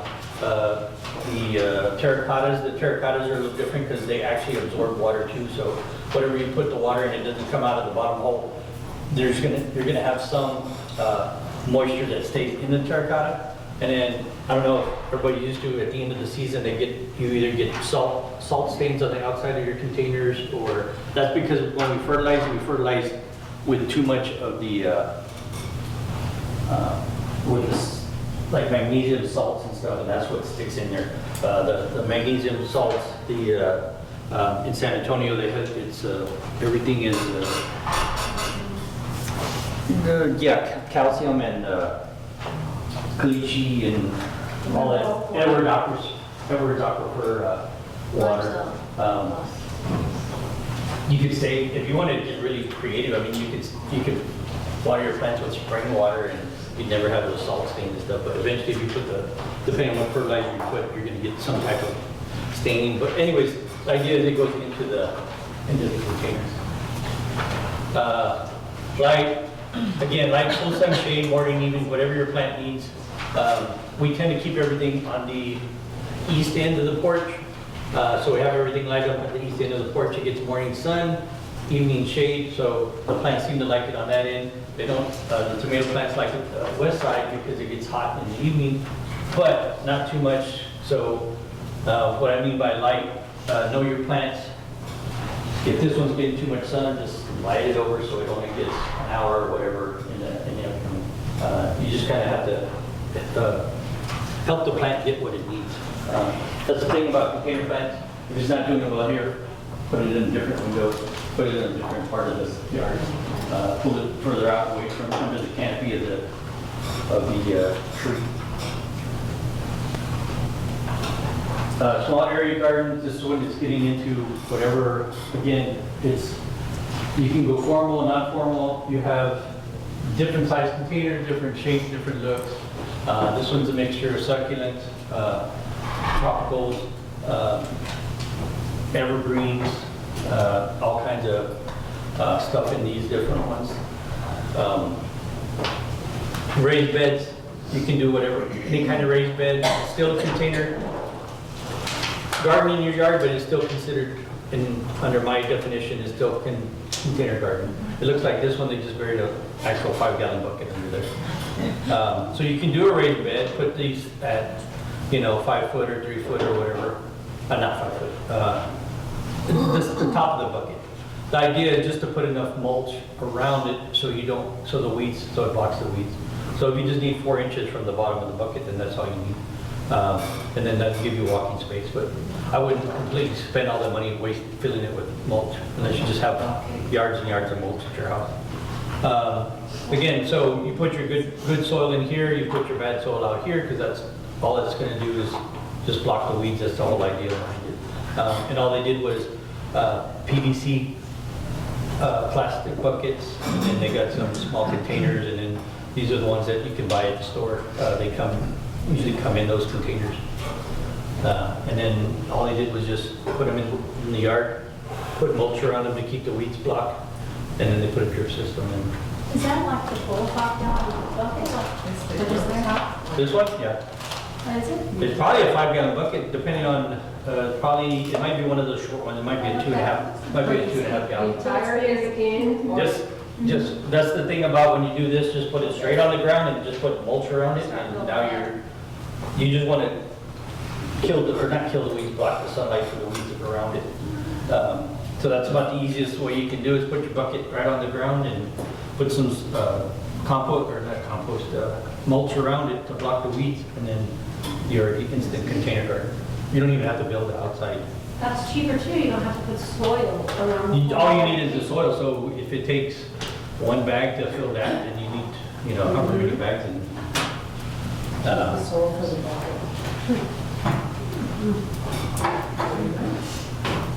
Keyhole garden, the one that they just showed was the keyhole garden. I don't know if y'all went over keyhole gardens yet or talked about them, or anyways, keyhole gardens are the same thing. The idea of the keyhole garden is so you can reach every spot in the garden without having to overreach and overextend.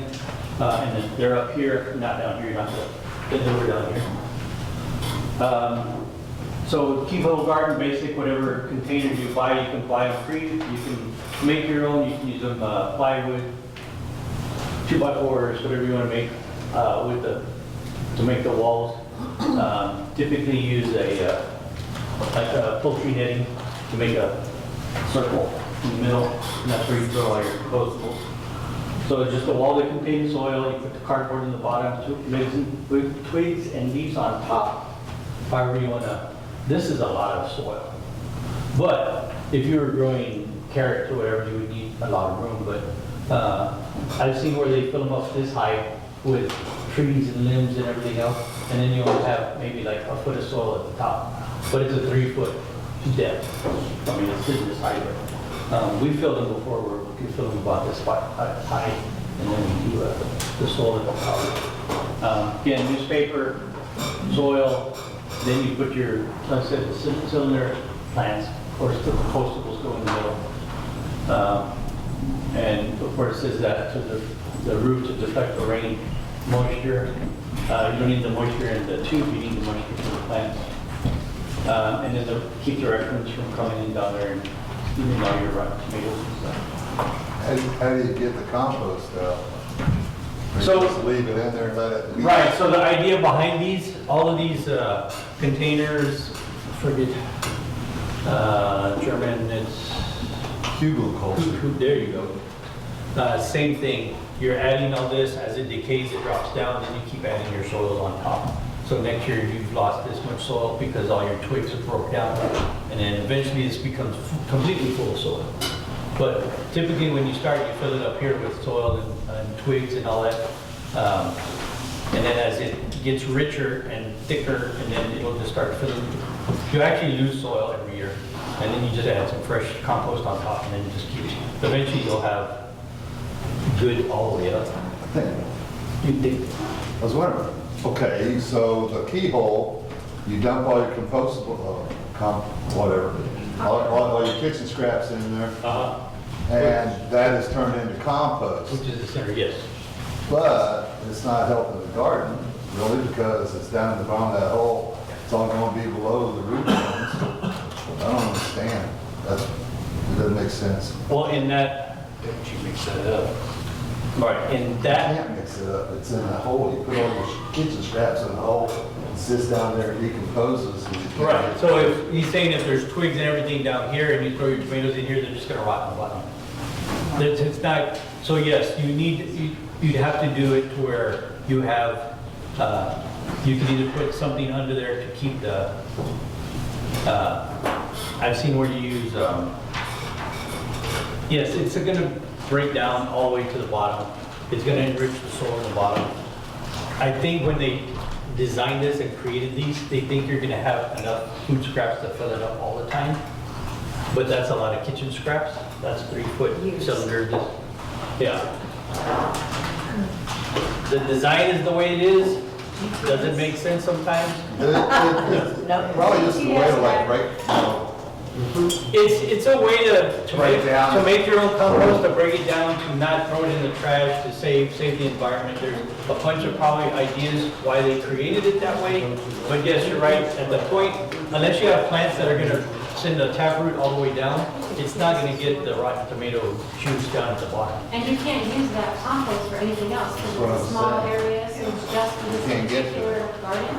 Right, so if you're feeding all of this, and all your kitchen scraps and everything, yes, it's only for the garden. So once it, But that too is only, The question says is it's only how many 1.5 foot by 3 feet, that's not, I mean, just put it that by that, I could fill that up in 5 minutes in my garden. I feel like I would be okay. As long as it's full. If it's like just a box in here. eliminate this, make yourself some manure tea, and then just pour it as you need. Well, isn't that, like a wire turning? It's not like a.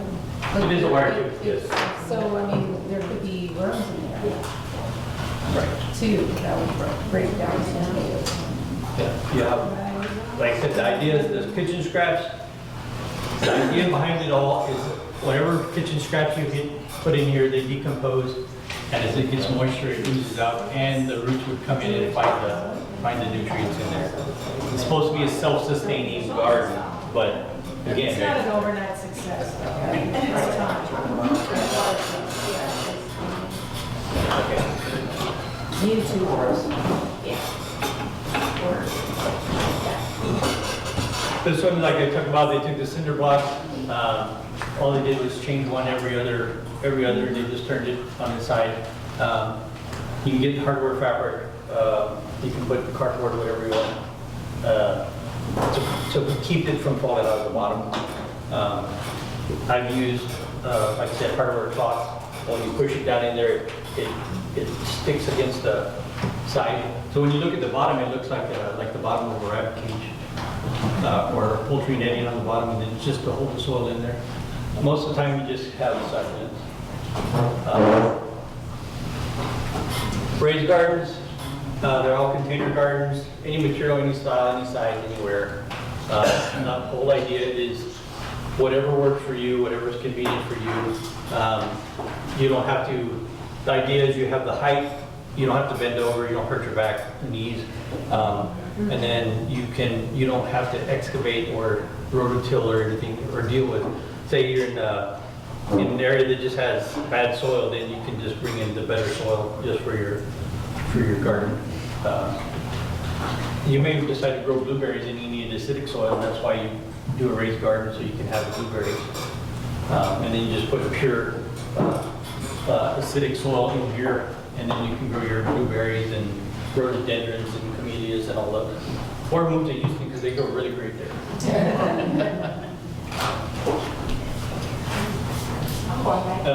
Again, whatever container this is closer to a 5 gallon. They call these 5 gallons sometimes, but it's actually like a 3. But some nurseries will say, oh, it's a 5 gallon plant. No, that's not, that's 3 gallon pot. These are the 5 gallon pots, the big ones. But yes, a lot of nurseries will call this, you go and they call it a 5 gallon. That's just for pricing. My mom uses a lot of these because she says they're convenient, and she has the ones that you buy online that have there's a tray in the bottom with a little pipe here, you fill up with the water, and then when it gets full, it leaks out a little hole on the side. So she can use water, and when the water comes out of the side, she goes to the next one. Works for her. She grows her onions, her eggplants, all kinds of stuff. The tomatoes she'll grow in the bigger containers like this. Again, your plants will get like this if you grow them like here. They have looks like 2 or 3 in each one. I'm not saying you can't grow them that way. It's just they're going to get a little crowded, and you're going to have to try to find the tomatoes.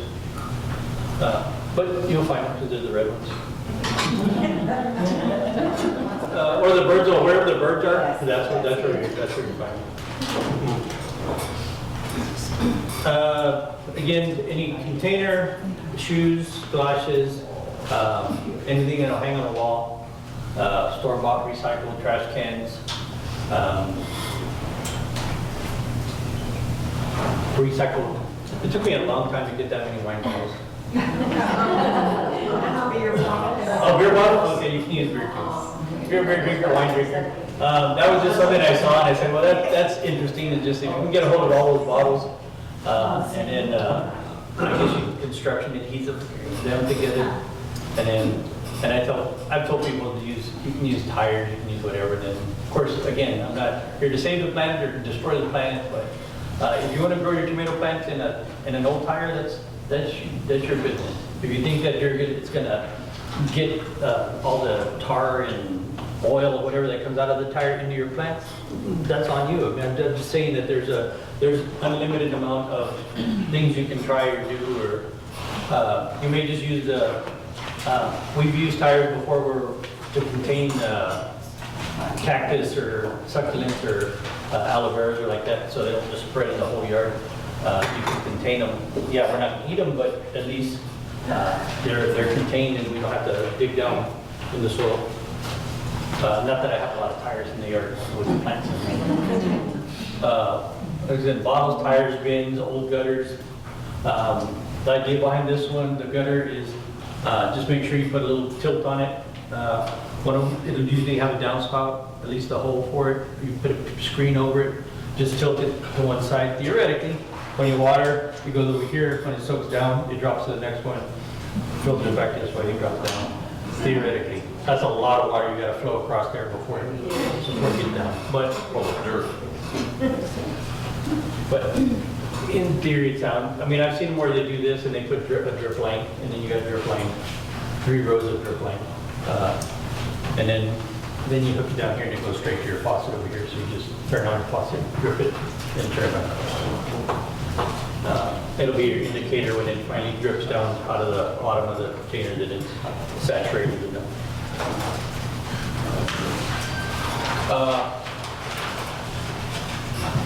Water plants based on the individual plant needs.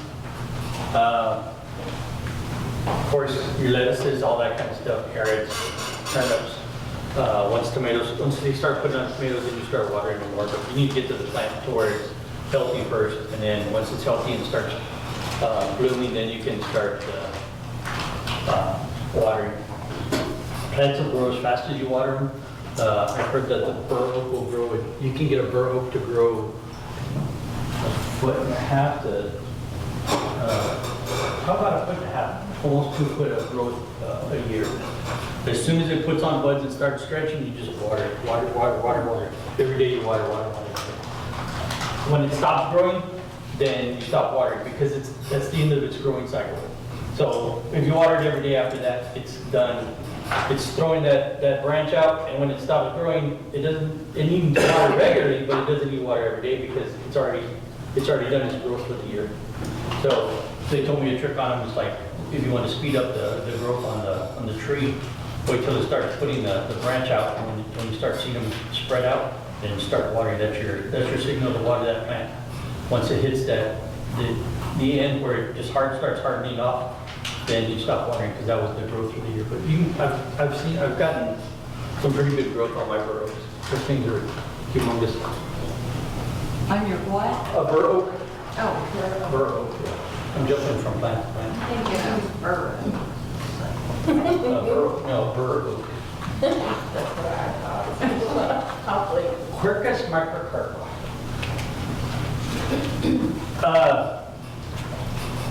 Refresh the soil with pure compost. If you're going to use the same soil, you can pull the soil out, put your compost, mix it back up, throw it back in the same pot. Assuming that everything went good for the season, the plant didn't die for some weird reason, the soil still has some, you can refresh it with compost. If it had disease, if you're worried about disease, then just throw it out every time. That's the stuff that you throw into your mulch piles, all that.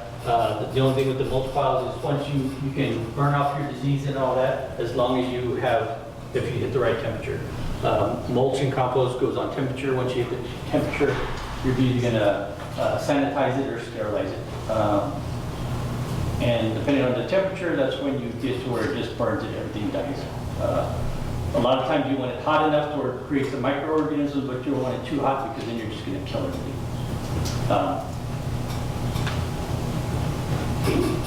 So you can, if pure compost, most of the compost you buy or get is already got everything you need for that season. You could technically, every time you add your pots, pull that tomato plant out, pull that soil out, mix it with the compost, put it back in, be ready for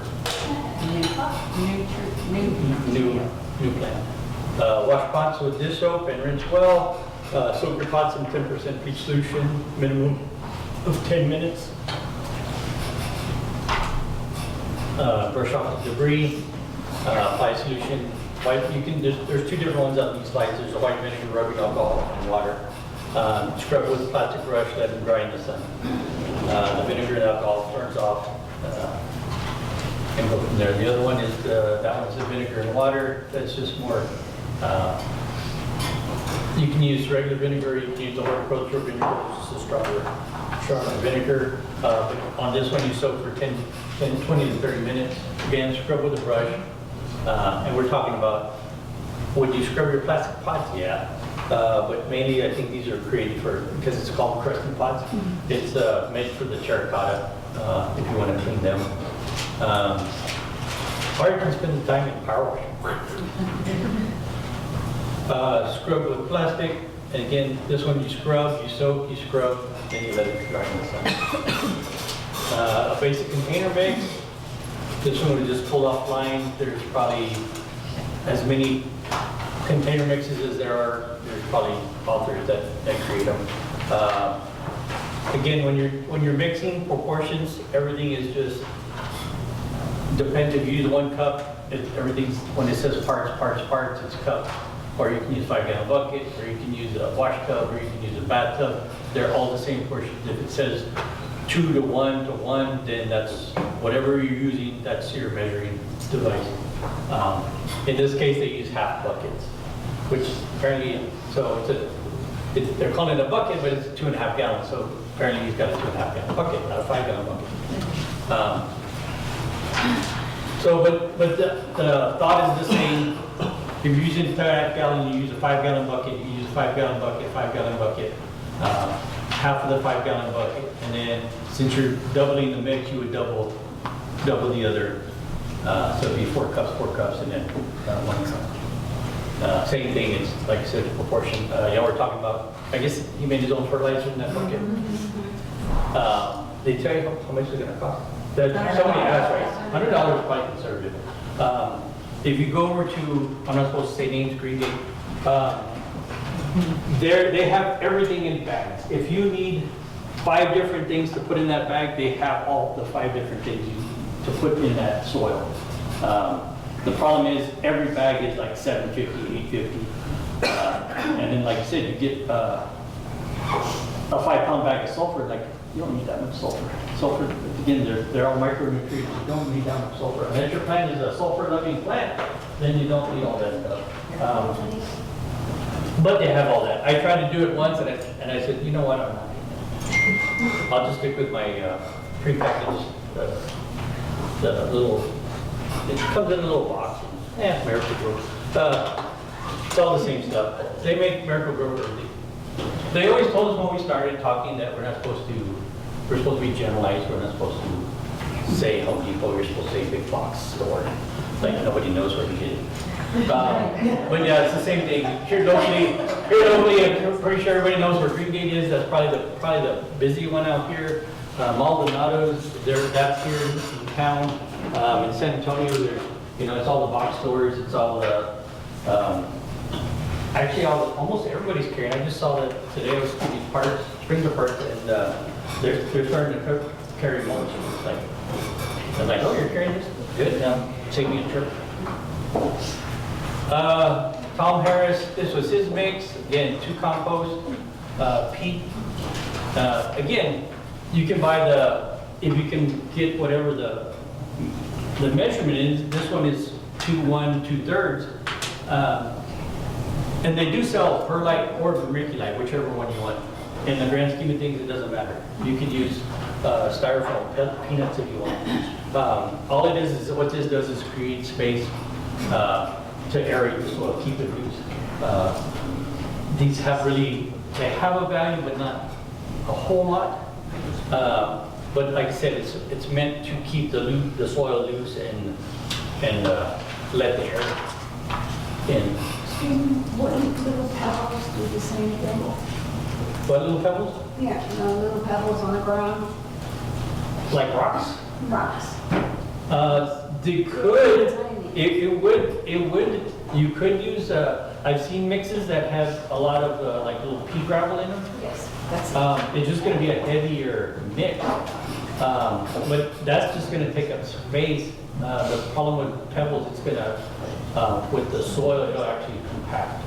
So you're better off with like a perlite, vermiculite, like I said, styrofoam cans, whatever, just to break up use container of choice, and like I said, it's 2 compost, 1 peat, or pine bark, whichever you want. This is going to be a little more acidic. It's not going to be that much acidic that it's going to be like, oh, make a difference. So remember when you're watering, you can start off with whatever acidic soil you have, but if you're using San Antonio water, you're going to run it back to neutral because you're using the alkaline water, not the acidic water. So you got to remember what water you're using because everything that you put into the soil, it's going to reverse back the other way eventually. So if you're going to stay with acidic stuff, theoretically you need to stay with acidic water, but that's all theoretical. Other than that, just water, it'll be fine. Old mix in pots. The old mix in the pots get compost added or to renew it or to mix it and just return it back to the pot. There's your hypertufa. It's cement, sand, peat moss, vermiculite. Again, it's whatever, and it's 1 part of each. You put a bowl, put that stuff on top in another bowl, and then when it dries, it makes these really porous, scary-looking pots. They're cool. We've had them before, but you're gonna end up like you're watering every day because whatever you water, whatever the soil can hold is fine because everything else is gonna leach out the bottom because they're just so porous. And then of course you're gonna get all the nutrients. So these tend to get a lot of the mineral salts and all that kind of stuff. But it's just something that I threw in there because it's just like, maybe somebody wants to do something different, get a little creative with make their own pots. That again, you can use whatever you want as a pot. I hadn't seen this anywhere, but I always thought it was a hilarious idea. You probably get maybe 2 seasons. I don't know. It depends on how bad it gets. You'd have to wash them, and who's going to wash all these and then reuse them for next year? But yeah, the idea is like, yeah, you can get at least a season out of it. I know I talk fast, and I know I like bounce all over the place. The idea with the container is whatever container you want. It still needs the water, still needs the nutrients. Soil is whatever you want. Again, I'm not selling anything, any particular thing or anything. I'm just throwing it out there that if you're going to grow lettuce, you can do it in a shallower pot. If you're going to grow carrots, a deeper pot. If you want to use the same soils, amend it with compost. If you want to buy new potting soil every year, knock yourself out. If you want to use your own compost that you created, just refresh your soil and just keep going. If you put in any kind of bark, anything like that, that would actually act as a spacer. Perlite and vermiculite, those are usually with the store-bought potted mixes. Yeah. The bags. Again, it's whatever you want. The container garden, it can be anywhere from, like I said, you can use it on the bed of a pickup truck for a raised bed if you want. I mean, sky's the limit as long as there's drain holes or whatever in the bottom.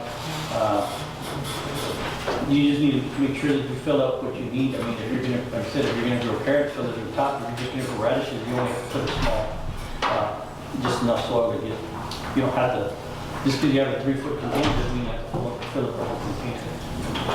Same thing with the potato gardens. I think the keyhole gardens were meant that they're starting down here eventually and then they fill up all the way.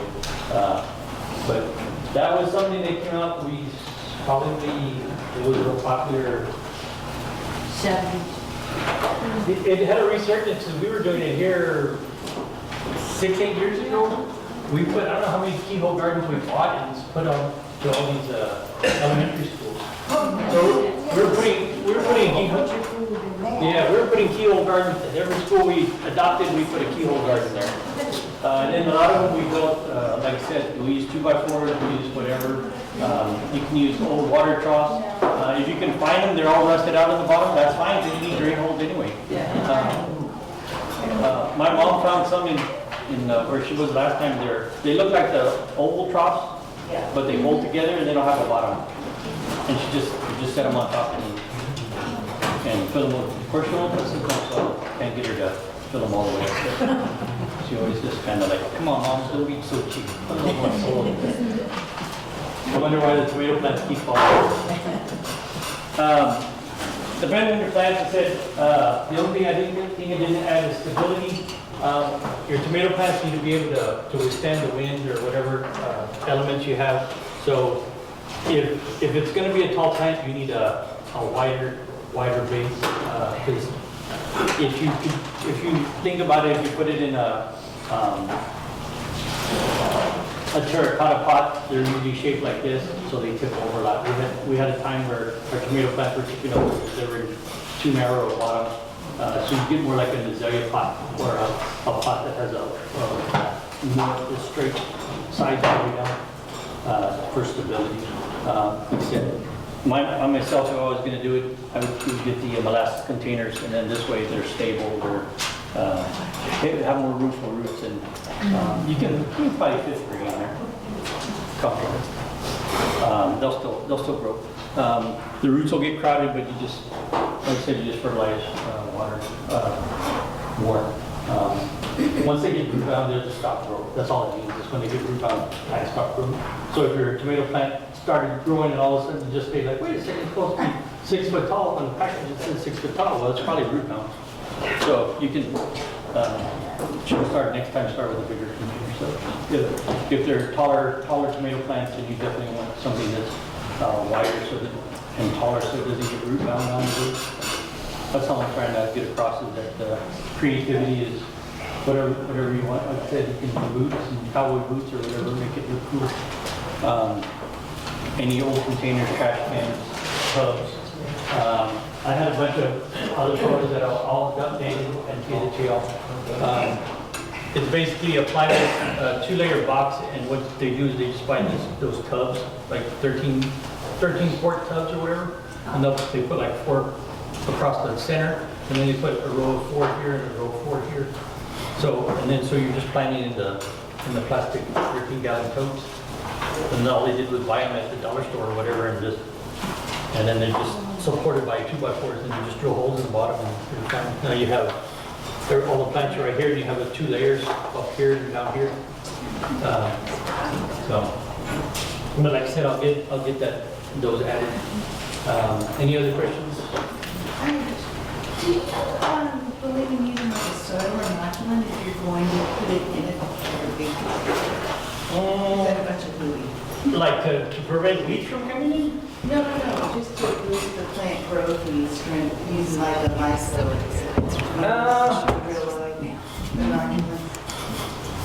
Other than like Miracle Grow or something like that, it has all the super boost and all that stuff. There's a couple on the market that are super bloom, all that kind of stuff. All they do is it's either more nitrogen. They're just changing the formula of all the fertilizers, the basic formula. All they're doing is changing it. If you want more roots, then they're going to put potassium and phosphorus in it. But if you want more pretty growth and blooms, then it's just going to be more nitrogen. So all of those things that are packaged, but do I believe in them? No. If it doesn't grow, then it's just I would sit there and try to like get more super growth out of the tomatoes. We start with basic soil. We buy a lot of it. We buy prepackaged, and then but so whatever grows in that, that's all it gets. We don't add too much more to it.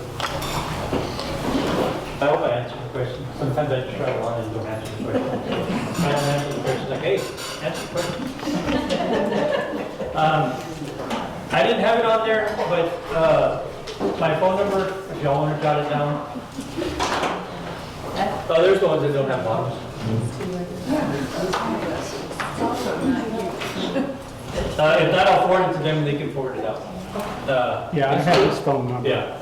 Call me. I think I have an email. They have an email on file. It's Marvin1968 Yahoo. So yes, call me, questions, whatever. Yeah, Marvin.1968. Yeah, if you have any questions, just send them to me. I can answer them. If I got 10,000 books at home that I can research it. I got weed books, flower books, all that kind of good stuff. Just give me a holler. I'll answer the question if I can. Thank you, Mark.